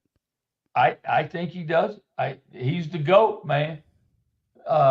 Look where he started, look where he finished, and I tell you what, I so hope that it's Texas and Alabama in the big dance, because I guarantee you it's not going to be. You're right, but I sure wish it would be. You think Sark's going to choke? I don't even think it's just that. I don't think their secondary can deal with that freaking offensive attack. I just don't think they can. Washington's they're to me as good as anybody in the country. Now, do you think? Okay, so say Washington, Bama, right? Because I don't think Michigan can beat Bama. I think it's probably a really good game, though. So we're not thinking it's a TCU deal from last year. I think, I think this is why Florida State wasn't in, because of TCU. You can thank them for them not letting Florida State jacked it up. Yeah, they did. Yeah, when you got beat by 60, and nobody and everybody knew that you weren't good enough to win, and they did it because they weren't even undefeated, which was the weird thing. But once they beat Michigan, and everybody thought they were vindicated, then they get beat. It wasn't even a game. I mean, it was over 5 minutes in. Yeah. 5 minutes in, it was out of hand. Yeah, I was in surgery. I had a I had a coil spring explode on me at work, and it went into my rear, and they had to cut it out. So I was in surgery during the national championship game, laid up on a bed. So it was grand. I drove myself there, but it was grand. I was watching the game, and she's like, "At least you have something to watch." And I'm like, "It's like 35-0. I don't really have anything to watch." And she's like, "I'm a Georgia fan." I'm like, "Yeah, in the middle of Indiana, you would be." She's like, "Yeah, I went to med school at Georgia." I'm like, "Just get the coil spring out of my butt, okay?" She's like, "What do you like?" I'm like, "I'm not even gonna say it till you get this piece of metal out of my rear." You guys don't be so weird. All right. So, look, I think that first of all, I gotta say, when they did the CFP selection show or whatever, and Michigan was thinking they were gonna get Florida State, and they just It was, you could have heard a mouse fart in there whenever they announced it was Alabama. You could have heard a cricket chirp. Yeah. I'll give you one too. You could have heard a rat pissing on cotton. Yeah. That sounds like my grandpa. No, Michigan though, guys. I you know what? Do you think they deserve to be in there after the cheating scandals, or do you think they should have been docked? No, hell no, they don't deserve to be in there. You know why they didn't get docked is because the Big Ten didn't. They knew that was their best chance to get into the playoff. That's exactly it. Don't blame the NCAA on that. That's the Big Ten. No, I'm asking Coach, like as a coach in Texas football, what would you have done? If you ain't cheating, you ain't trying, man. Come on. Well, and they were cheating. They're stealing signs. Bro, come on. And I can promise you, hold on. Cody's an SEC fan, and he's talking about cheating. Are you believing it, Coach? Are you Coach, Coach, you ever cheated to win a game? Hell no. You ain't never had a staff member go and watch the team the week before? It's not against the rules to freaking scout in high school. We can do it. Yeah. We scouted the shit out. There were some things I scouted every damn game. Mm-hmm. Okay, so what's the difference between what you did and Michigan did? Because they have the damn rule. I don't. They broke it. I didn't. Oh, so it's a rule you can't scout. Yeah, they can't at that level. Huh. They can't go. But you can do it at the high school level. Yeah, in Texas we could, and in New Mexico. You can film it. Do it in college up until about 20 years ago until they finally did you that. You cannot film it. But we trade film. We trade film. Yeah. Well, couldn't you? I mean, you could scout before in college. It was just they stopped it a while back. So what is he in hot water about? Because it was a freaking. You know what? There was a guy on the sideline, right? Michigan out. I would say because you're idiot enough to get caught that the dude was using his own freaking credit card, and Harbaugh wasn't even smart enough to be like, let's do it better. Okay, Coach. How would you have felt if there was a guy with lenses shooting the signs over to your like reverse, like what they were actually doing? Is that cheating to you? Well, here's the thing. They weren't scouting. They were cheating. They were cheating, right? And here's the letter of the law. Of course, it was cheating. And Harbaugh can say he didn't know it was going on. Bullshit. We know that. You know, true. Come on. Because you're using that shit in your game plan as you're getting your game plan ready. So you can't say I didn't know it was. They had that video of them in the game against Ohio State from last year, where they were they were over there saying pass or run every play. Yeah, they knew. But here's the other people forget. They keep forgetting about this is that Ohio State had also conspired against Michigan with Purdue and Iowa and somebody else. So they had they were cheating. Game that they were trading. No, but they were trading all their signals too between the four. That was just this. I mean, it wasn't the same thing, but it was still cheating. They still had everybody's signs too. The point is, I don't care about that crap so much. Look, I didn't care about the baseball cheating either. The sign stealing is freaking. That's part of the game of baseball. First off, and it's also part of the game of football. Now, do I agree with the links that they went to? No. And I think that if you're going to do all that, you should have been a lot better at it. If you're a dude on the sideline, that feels nasty. A dude on your own sideline feels kind of nasty. You know what was the worst part of it? They were buying people tickets with this dude was buying them with his credit card. They knew where they were, and every one of them they were taking video from the stands where he had put them in that seat. Yeah. And they knew about it before they ever got there, and they knew about every instant. They didn't care until it popped up. No, they didn't care until they cared. Yeah. That's terrible. Until they had bottom line is Michigan is a bunch of damn cheaters that got caught. Everybody's doing it. Because I guarantee you others do it, they just hadn't got caught. Well, okay, so what what would you say the punishment? Let's say we were going to punish them. I think this is great, Purple. What should the punishment be? I'm taking all their wins that they got caught with that guy there on the sideline. I'm taking the wins away. Unfair advantage.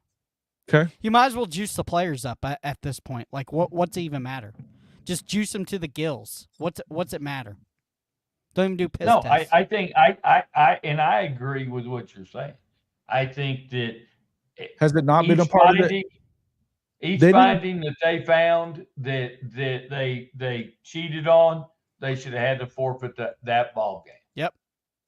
Well, however many it is, 1, 10, doesn't matter. Don't matter. Look, I don't even know that I care too much. Here's the one thing I'll say about this: stealing baseball signs is a part of the game. Yes, it is. Yeah, it is. Ask the Astros. Ask the Red Sox were doing it as well. There were about 3 or 4 teams that were doing it. Yeah, but it's football. A little different. But okay. But here in football, here's the deal. Change your freaking signs. Well, Jason, I was just fixing to make this statement. So at that level, because I know how we did it on our sideline. we had 3 different colored cards, and our wristbands that our players wore. You know, the first quarter we may be red. We're red. Well, if we go red, whatever, red 22, player looks at red 20, quarterback looks at red 22. Hey, guess what? We're running this play, blah, blah, blah, blah. Okay. So if you're sitting in the press box and you're marking down, okay, they held up these cards. Let's see if we can figure out which color goes with this play. Yeah. Well, second quarter, they think they have a rhythm going, but second quarter, I say we're going blue 12. That's the same damn play. So if your signals are being taken away, you're a dumbass too. That's the same thing. Well, and Lincoln tried to pull that shit after they got beat by Utah, saying that they had been stealing their signs last year and all this. It was the biggest lame ass thing I've ever heard. And that's exactly what Witt said. He goes, hey, if we're getting your signs and you're not, it's a you problem. Coach? Yeah. A run blitz only works on runs, right? And it's only a 50-50 shot. Okay. So if you call a good game and you get 75% of your run blitzes down or your pass blitzes down, it looks like you're a world beater and stealing signs, right? If you get burned on all of them, doesn't look like you're stealing signs. But it's a 50-50 shot, Ohio too, State's though. been bitching about it since Clemson was kicking their ass in the playoff. They've been bitching about that because of Venables always getting their signs. They always throw fits about it. But I'll tell you this, guys. Defensive signs are completely different than offensive signs. What's more important? If you're really worried about it, if they're really worried about it, there's one way to, just like the NFL, they have a freaking radio. They can talk to the freaking quarterback. I think that's coming next year. Hey, if that's a problem, call the damn quarterback over and say, hey, or send a player in with a play. That, exactly, just like what freaking Kim said. That's what I'm saying. Hey, that's how the wide receiver used to run out with the play or tight end. I did it whenever I was in 8th grade. That's tough, huh? Steal that shit. Yeah. What do you do you like the radio thing in the ear? Do your freaking job. And look, hold on though. These guys are all saying, okay, but they got caught. They did get caught. Okay. They did. But here's what I'm going to say. If you want to be pissed off at somebody, don't be pissed at Michigan. Be pissed at the Big Ten. They did save them. And they didn't exile them from the playoffs. Because they didn't come out and say, listen, we're going to put Ohio State in because Michigan got caught cheating. We're going to put Ohio State in as our jockey school. They didn't come out and do that, did they? Mm-hmm. That's right. Listen, they had the chance to. Look, every other school in the Big Ten wanted them punished, wanted them to not be able to play in the championship game. They gave him a 3-game suspension or 4-game suspension. And they should have been punished, but they didn't get punished. But you had to put that on the Big Ten. Stop putting it on the school or whoever. I mean, do you know what sucks is the guy that was doing it, the the guy that got scapegoated for it. Gone. He was he's a veteran. He's gone. He loses his freaking $50,000 job. And he'll never coach again, will he, Coach? Oh, no. Oh, He wasn't a coach to begin not with. at a premier program. Well, he wasn't even coaching. He was just. But he was working his way up. He was trying. Analyst. He was an analyst making jack shit, man. But he was an analyst trying to work his way up the program, and he decided to take the money. Fine. Yeah. And he'll never coach anywhere, will he, Coach? He's a veteran, too. Poor dude, Probably you know? Probably not. But that's his own damn fault. But he should have been smarter than that, though, than to freaking use his own card and do all that shit. He wasn't even like really.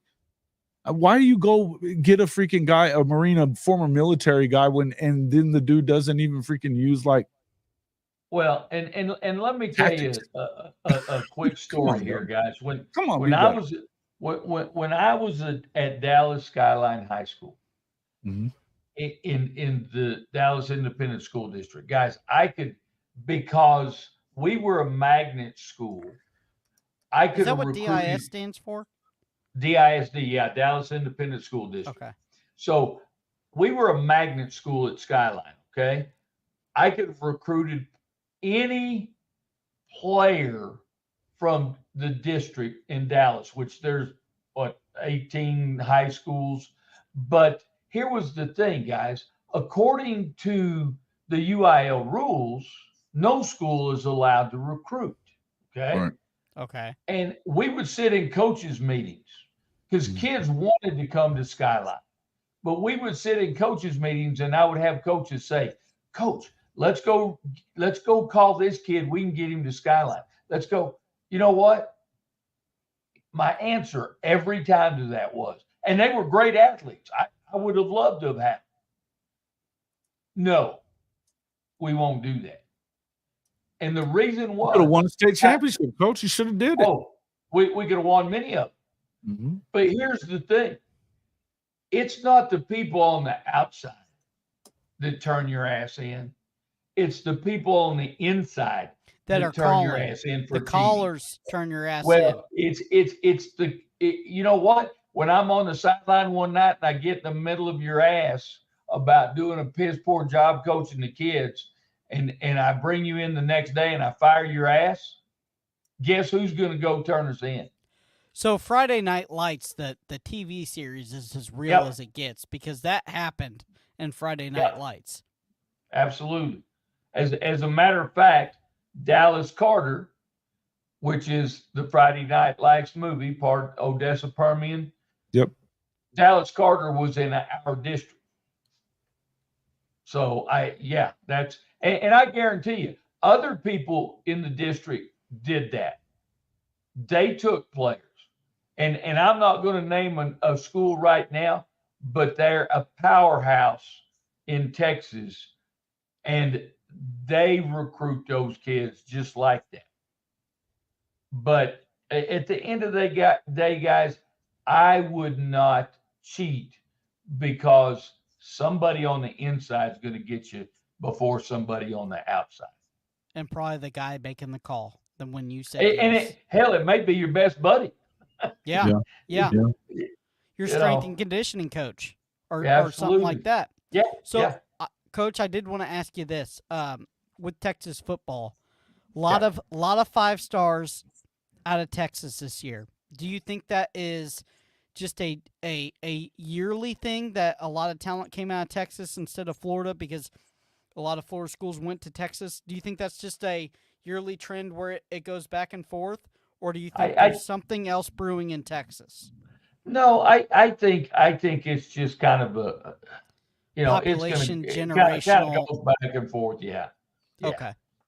Yeah, because there's some great football in Florida. There's several states that have some great football. Obviously, Florida has some good ones, and Texas has some good ones. Well, along the coast, right? Bama and Mississippi. Yeah, absolutely. Texas, Oklahoma. Yeah. But I think if you really watch it, you'll see that kind of circulate around to. So it's not putting out more 5 stars. So it's not necessarily. It's just a good year for Texas. Yeah. Now, and I ask you this: we have a recruiter that's pretty predominant there, in Texas.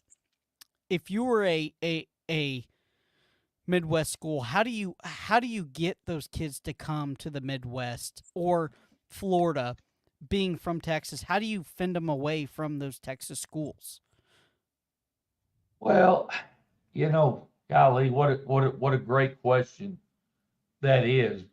I think again, to me, recruiting comes down to building relationships with those players. And as the head coach and the position coach, the coordinator, if you want a Texas kid, I mean, in this example, if you want a Texas kid, you need to build that relationship. He's already going to have in-state ties, obviously.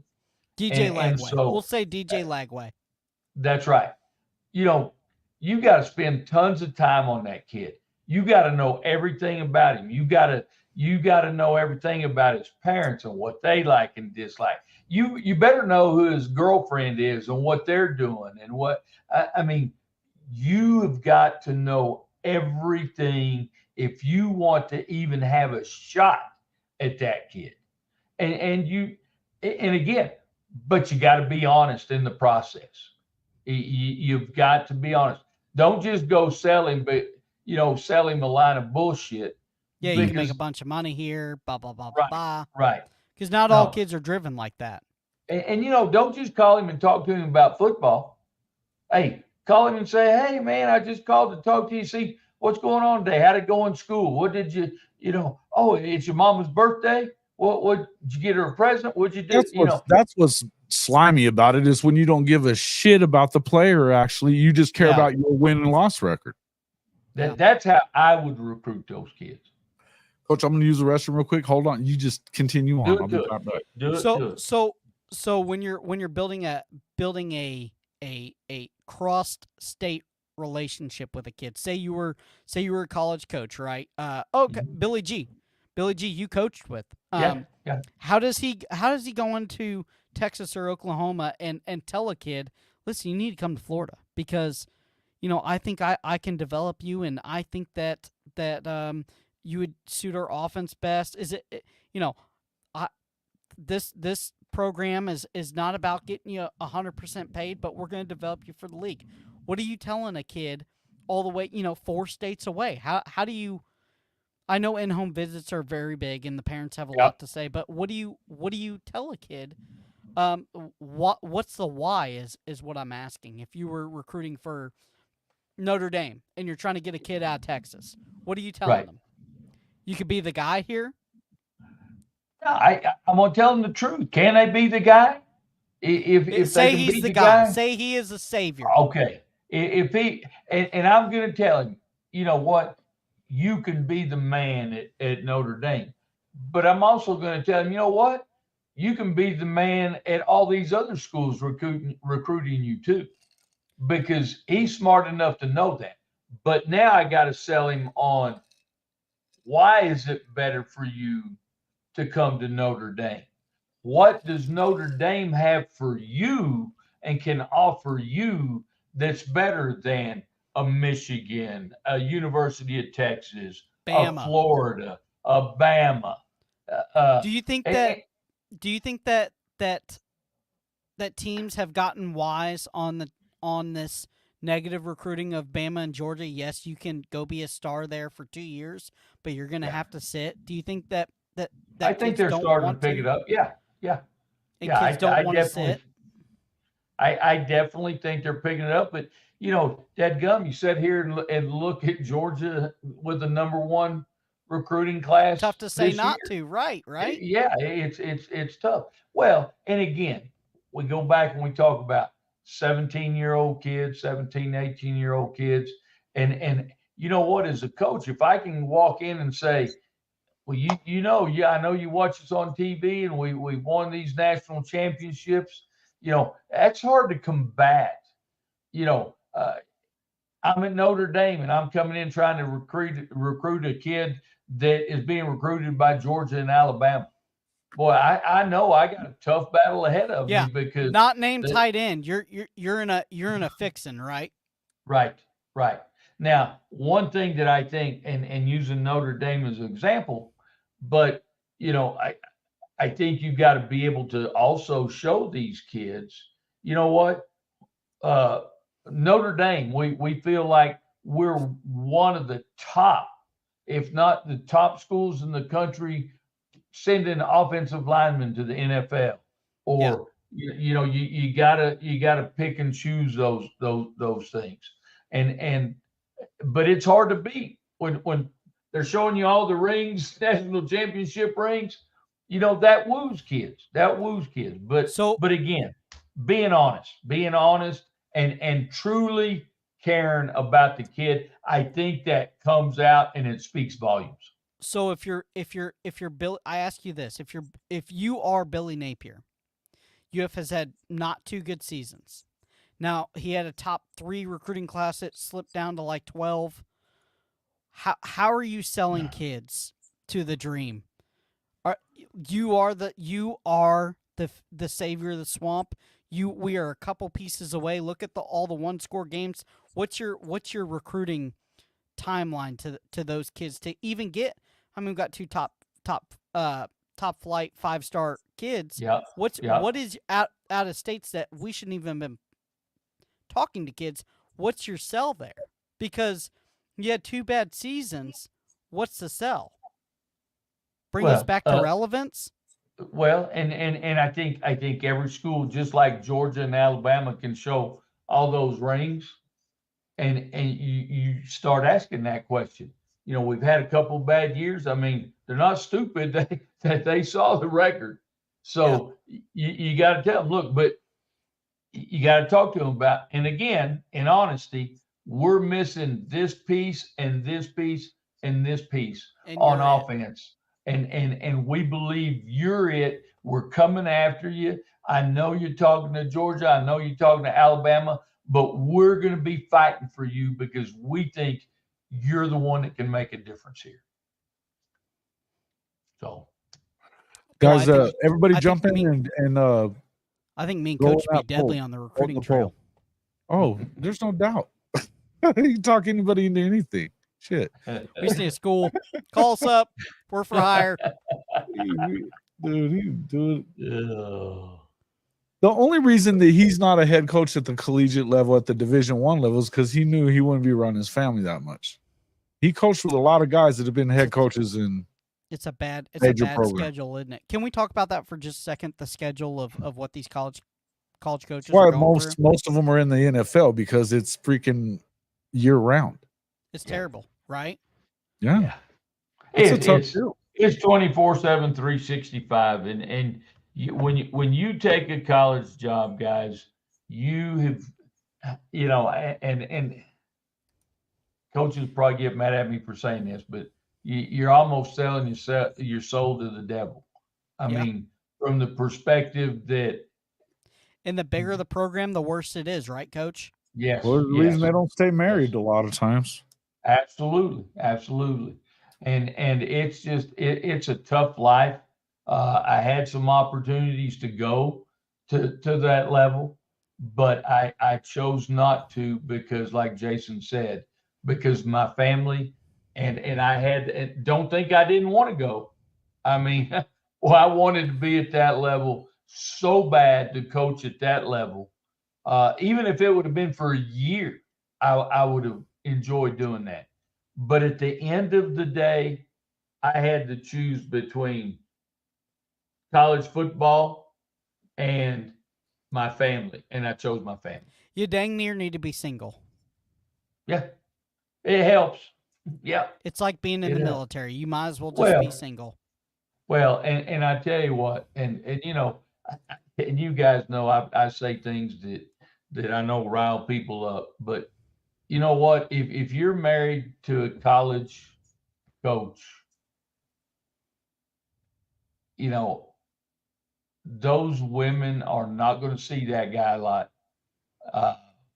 And they're in different states. I probably shouldn't say this, but they sure do like the money.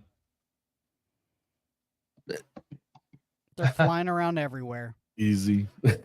let's go easy on that part. But I agree I'm gonna there's stop people right like there. that everywhere. There's women like that everywhere. But right. But there's and they're also not. Don't misunderstand. They're not all like that. No, they're not. no, no. And I think that some of them a lot are coaches- saints. I think about Christy Roybal, and I know that Christy Roybal put up with a lot of away time from her husband too, even as a high school coach. Yeah, and absolutely. You got paid pretty well, but it wasn't like that, and that's why she worked too. So, yeah. I mean, No, yeah, and you're right, and they're not. I think of Mac Brown a lot, guys, when we start talking about wives and stuff, because his wife Sally, Mac Brown, he'd even joke about it. Well, I'm gonna have to ask Sally about that. Make sure we can do that. Nick Saban's wife. What's yeah, her name? absolutely. Everybody knows Miss Terry. Terry. You know she's in Terry, charge. yeah. And so no, you have a lot of strong wives there that carry on as well. But they've been conditioned their entire Sure. life. They're a coach's wife. We're not talking about these young NFL coaches that are marrying, girl Instagram models and stuff that don't have a clue what it's like.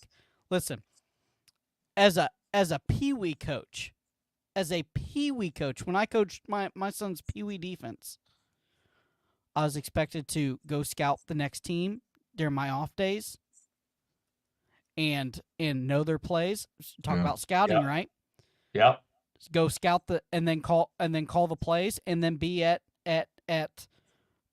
practice. And I worked nights, and my wife was like, "I never see you, right? Yeah. And you want to do this coaching thing? Like you want to do this? I think the podcasting thing is better. At least you're home. Like coaching, I never see you." I'm like, "Babe, it's just peewees. I want to get to high school. I want to get to my local high school." And she's like, "I don't know if I can do it at your local high school." It's tough. You're right. It's a tough gig. It's not everybody's cut out for that. My grandma was a great lady too. My granddad was a coach. He coached track and football, and he was never home. No. And when he was home, he was in his wood shop with his kids, with his coaches, the kids he coached. Coaches' wives can be such, saints, because they get a free pass right to the Holy Land. I tell you, absolutely. Because I think of my wife, like Jason was talking about Christy Roybal's a saint. She got her way into heaven a long time ago, putting up with his ass. Just marrying me, she got it. But, well, I mean, and just because you're there doesn't mean you're there. How long are you breaking down film at your house, and she brings you down supper and a cold beer, and you got it. How's your day, babe? Yeah. Yeah, fine. Great. Wow. Love you. Bye. Shout out to Christy Roybal, by the way, and my grandma. and all the while she is doing everything in Cooking, the home, cleaning, running the kids back plumbing. and forth. She's the yard. She works the yard. She takes care of the vehicles. I mean, hey, she can change the brakes on a vehicle. I mean, all because Coach Roybal wanted to coach on Friday nights and be spectacular. Right. That's right, and she allowed me to do that. Yeah, exactly. So no, she is definitely a blessing in my life, and I know many coaches have those kinds of women that are those blessings. I don't know if you're a successful coach without one. I don't think you can be. It's hard. Well, and again, I think Jason might have mentioned it, but coaches get divorced a lot. Yeah. A lot. If I would have went to the high school level, I probably would have been divorced. We sat down and showed podcasting on college football over coaching, because I was yeah, that's what my degree was. My degree originally, I was going to go be a coach. It just I couldn't deal with the little when you teach and then you got the little smart ass kids. I wasn't going to do it. No. My biggest thing is you guys saw me break down film. I wanted to do it, and then I just said, I'm going to miss everything of my son, and I can just coach at the lower level. And then I did that for 2 years, and I was like, this isn't even worth it. I like being in the stands and just watching them. I can do the podcasting thing on the side. I can watch college football, because, those 2 years that I got to call plays for my son's defense, I wasn't watching college football, because it was all about, you don't have time. We're talking peewee. We're talking 7 and 8 year olds, and I'm sitting there breaking down film on podunk ass whoever down the road, and I'm like, film from a camcorder. That's not great. I'm trying to see what they can do just to get an edge. And I knew right. then the wife was like, you're either going to do this and I'll support you and I will be here for the kids, but we will not be together. Or you can do podcasting. You can watch the games, do lives and stuff like that. Yeah. Or and this has tamed my coaching, want to do coaching thing down way to the level, because I see now it's really not worth it. Because the higher you get, the more you take on responsibility. And I don't know You guys how got these, to know better than that. I don't know how these coaches' kids even make it. Like Messmeyer, coach's son for LSU. Hey, Ian, he's how's an it going, LSU man? quarterback. Merry Christmas. It's wild to me. Yeah. Hey, real quick, let's acknowledge our people in here. This is the reason we do this show real quick, because there's been a lot of questions in here. So, yeah. First off, I'm gonna say to D Pool, who just got kicked, it's just being, you're just in timeout. Don't think you're gonna come in here and talk about 49-0 and get away with that shit on this show. Come on, you know better. Play stupid games, get stupid prizes. No better than that. All right. All these other ones, some of the coaching stuff. Oh, Robbie, what do you mean? Why would you need to take up coaching? Is there because you don't get along or something?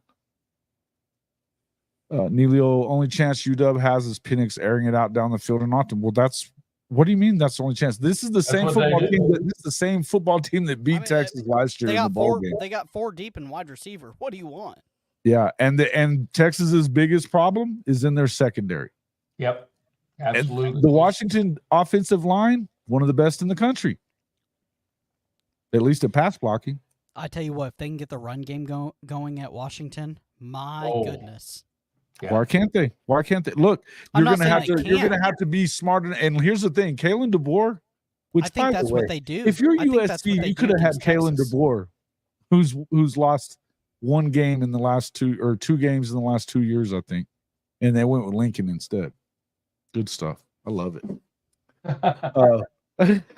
But I got to tell you though, I know it's not the same exact team, but actually you had Bijan Robinson last year, although I don't think he played in the bowl game. Did he? I just remember the one thing I remember the most was Sark losing his shit at that guy on the sideline. UT's D line, nobody in America is running on those guys. But, Oklahoma did. Dylan Gabriel ran the ball on him. He had over 100 yards. If they're in pass defense the entire time, you can run it right up on a. You're going to have to, and that's where what I was saying is Kalen DeBoer is one of the best offensive minds in the country too. He's going to find ways to get the rushing yards they need to keep his passing game moving. I think that they may rush more than what people think. I like Sark in this situation. I think that he's got a good. If you are going up against a fairly leaky offense, but the one thing I'll say is Quinn's a check down guy, man. Yep. Quinn checks and that's what Washington wants you to do. They don't want no big plays. They want you. Listen, they're going to play 7 yards off the ball. Oregon's D line was really good. You're right. They're not going to play you belt buckle to belt buckle. They're going to play 7 yards off the ball, and they're going to come in and home in on those tunnel screens and screen passes and those little flare passes that you're going to do. They're not going to get beat deep. They're going to play zone. They're going to play 7 yards off the ball. They're going to make you go 3 and out. And I don't know if Texas is. I don't think that they got it, man. And here's the thing: I don't know if games that they should have lost this year to teams that were nowhere near as good as Washington is. I don't know if Texas can put up if Washington can run the ball consistently via RPO option and up the gut on a draw or counterplay. That's how I would play them, Coach. I'm gonna just pepper them all the first quarter. I'm doing nothing but RPOs, tunnel screening, and draw plays, and that counter where the guard pulls around that pulling guard and slamming that defensive end or linebacker coming off the edge. That's what I'm doing. I'm bouncing. They got better running the back ball to the outside, and yeah. Then as soon as I get them on their heels, I'm throwing deep, and their DBs can't cover. Listen, and Washington puts up 27 points in the second quarter, and then Texas is gasping for air, and I don't think they have think about anything this, to say. and think about this too. UW beat a better defensive-minded coach than anybody at Texas twice. Yeah. Yep, I agree. And listen, I think that Texas is good. I think they're good. I think that their defense, their front seven on defense is very, very good. But the front seven's always going to be guessing. When you hit them with the draw, Correct. you hit them with the counter, Correct. you hit them with the option. They're always going to be guessing. And as soon as they bite down, you launch it deep on a bootleg to the right, like Penix likes to do, and you get that deep slant from that slot receiver, and he goes for 85-yard touchdown, and then your defense is looking back like this, like what happened? Yep. Coach, what happened? And that's the reason I'm picking them. That's the reason I'm picking them. And I mean, would I be super surprised if Texas won? No, because they're damn Washington's the cardiac kids. No, I'm not. If they die by the sword that they've been laying on, I'm not surprised. But I'm telling you, but they're unbeaten for a reason too. I mean, and they went up against better quarterbacks than Quinn this year. I'm telling you, the game plan I would run, and I think the game plan coach would run, is I would pepper them with run game early. I'd hit them deep, man. Yeah. Right off rip. You definitely got to get them off balance. But look, you might be able to hit them deep on the first damn play. You know what I mean? I think they're expecting it. I think they're loading. Okay. Wait for them to load the box, and then you let Penix. Texas is giving 4.5 as the number. Yeah. Yeah.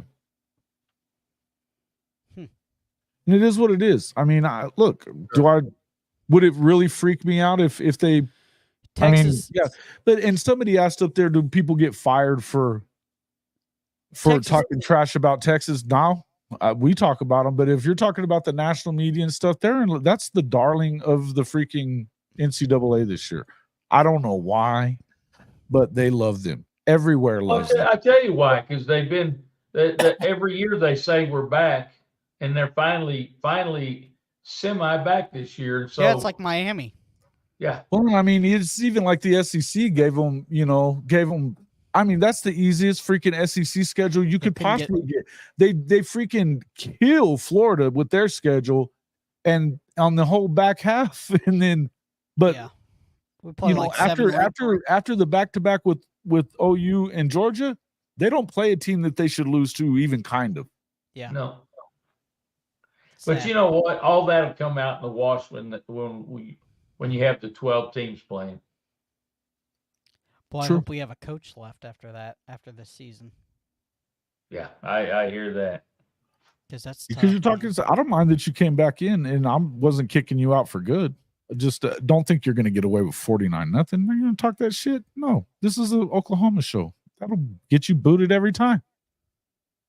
Yeah, Texas run defense is legit until it's not legit, until you pepper them over the top and then you hit them with a draw play and it goes for 25. It's only legit when they're playing run. Like that's what you don't understand about football is you can only be legit, you can only be good at one thing, and the other 50% of the time they're going over the top, or they're doing the thing is that I don't know that Quinn is the guy. Even if Sark is aggressive enough to win the game, you don't think Quinn can win it? I don't think that Quinn's aggressive enough. I think he'll check it down. I saw him do it a lot this year. And Washington is playing into that. They want him to check it down. So they're going to play 5-7 yards off the ball, and they're going to cover everything in front of them. I've watched Washington enough to know that. That's exactly, they're going to play zone. And I don't know that Quinn can sit back there and wait for a wide receiver to sit down back in that soft zone to get a 10-yard pickup. I don't know if that can happen. Or on a comeback. I don't know if he gets enough time. For a wide receiver to run a 12-yard comeback, sit in the soft zone, and make the catch for the first down. I don't think it can happen. That's my concern with Texas. Penix is going to wear their ass out, boys. And Michael Penix He's going to slice and dice them like it's Thanksgiving. He's going to slice them up like melted butter. I mean, hey, it's going to be. You can have the best run defense in the nation, but golly, you can only defend that for so long. And I'm going to tell you, if you start playing pass, they will run on you to keep you honest, and those 1 and 2 yard runs are going to turn into 5 and 6 and 7 and 8, and that's the problem. Then you get a counter to the outside and it goes for 15. Then your defense is on their hips with their hands on their hips, and they're wondering, why is this happening, coach? Yeah, we're getting dialed up. Now I don't even they're really just care not about that good pass in the rushing. secondary. I mean, they've got some guys that are going to be real good, but they've got holes. And all you got to do is find the holes and wear them out. With some of them, absolutely. And Michael Penix is the guy that will. See, John, thanks a lot, man. Merry Christmas to you. Have a good one. Hey, brother. People. They're kids. They're people. And why rush the passer when you just got hit with a 17-yard draw? Why go hard? And that's the thing. I mean, if Texas is getting to Penix, then you need to give them a good dose of the draws and the screens. And get them off of you. And you're there. I'm just telling you, I don't think Texas's defense is going to hold up to the test. Yeah. Not saying it's a blowout. We're not saying it's TCU, Georgia. I think it's a good ball game. I think at the end of the day, I don't believe that elite Texas run defense is that elite when they're getting peppered over the top and then a counter or an option or a draw up the middle. I don't believe it. I can't believe it. Well, because the defensive line is then now thinking when that draw play goes for 15, they're thinking, Coach, what are we doing? You called the run, you called the run D and he went for 15. And we're getting peppered over the top. Yeah. Well, and I tell you another thing that I'm yet to still see out of Sarkisian is in these big games, can he make the adjustments in a close ball game? I don't think he can. To help him win. And he still hadn't sold me on that. I think that is a very rare gift for very few coaches that win a lot of games. I think that is so. Can you make the second half adjustments? I think that is such a well. Some of it is, but overstated but play. Sark has had an issue with that though in the past. But a lot of not just Sark, a lot of good coaches have Sark an issue with it. The first year that he was at Texas, he had the lead in 6 straight games at halftime and lost them all. And then who doesn't? Nick Saban. Yeah, but it's not. Kirby Smart. It's one thing to do it once. It's one thing to do it here and there if it happens. But when you lose 6 in a row and then you lose, out of all the losses that they've had in the last 3 seasons, they've led most of them. I'm just saying, I think that second half adjustment is harder than what everybody is saying it is. Only the elite coaches tap into it. What do you guys think of this? Let's answer some questions instead of getting too far in the weeds of some of this stuff. Hypothetical, you think UT beats Oregon twice in a year? What do you think? Probably not. I don't think so. Nope. I don't think so. I don't think that. Look, I think that Oregon is. I don't know that Oregon's better than Texas necessarily. I don't necessarily think Washington is all that better than Texas. I think Washington's defense just has too many holes in the deep. I think that Washington could get in. Hey, if they don't stop the run, Texas could run off on them. But because even though they lost their best running back, they got a stable full of them. Oh yeah, I think those 3 teams we just named just now are all pretty damn close to each other. It's going to be game time adjustments, is what it's going to be, which comes down to coaching. I Everybody's agree. like, it's not coaching, it's the Jimmies and Joes. Listen. Let's be real. If you have an elite play caller, that's 7 points, and that wins you a lot of games. If you got an offensive coordinator that is way better than everybody else in the nation, that's 7 points, and that wins you a ton of games. Hey, D-Pool, you called me your northern neighbor and said you love me. I almost kicked you out again. Don't be weird. Texas fan. Texas sucks. It is now 1 a.m. Central Time. Yeah, I gotta get Christmas get Eve in rolling. Texas still sucks. Is it Well, guys. Is it true? Is it true? I do have a question. I heard this once. All day, every day. Is it really the reason it's so windy in Oklahoma is because Texas sucks? That's it. That's I was it. just wondering. University of Texas sucks. I really like the state of Texas. I'm good with the state of Texas, but the University Got some dang of Texas, good barbecue. Yeah, that's pretty good. Good town. Good state. All right, guys, we've been going at this for over 2 hours, and it's time to get out of here. We love you. We love you guys. You guys are awesome, Merry Christmas to everybody. Thanks so much for everybody coming in.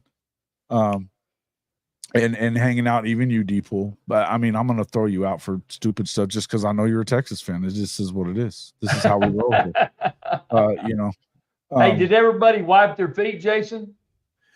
I don't know if everybody did, but we got quite a few. Let's see. We've got no, I mean, there were 400 people in here. We've got 52 likes. It'd be great if we had 100, but is what it is.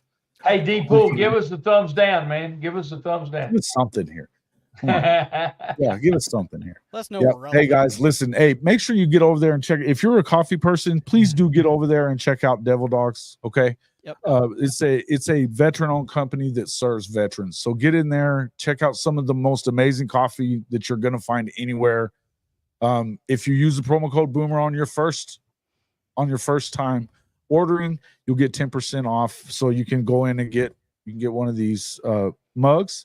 You can they have all kinds of stuff. They have amazing coffee. I tried that which one was it? The Ethiopian blend. You like it? Unbelievably good. Yes. Very good. My favorite. Love it. Right. But look, and every purchase, 5% of everything that they make goes to the Wounded Warrior program, which is amazing. Yep. Right. We can make a little bit off of it, but I mean, it's fine. The big thing is, and the best way you guys can help us out is just making sure you hit the like button, become a subscriber. We're not that far away from 3,000. We want to continue to grow as well.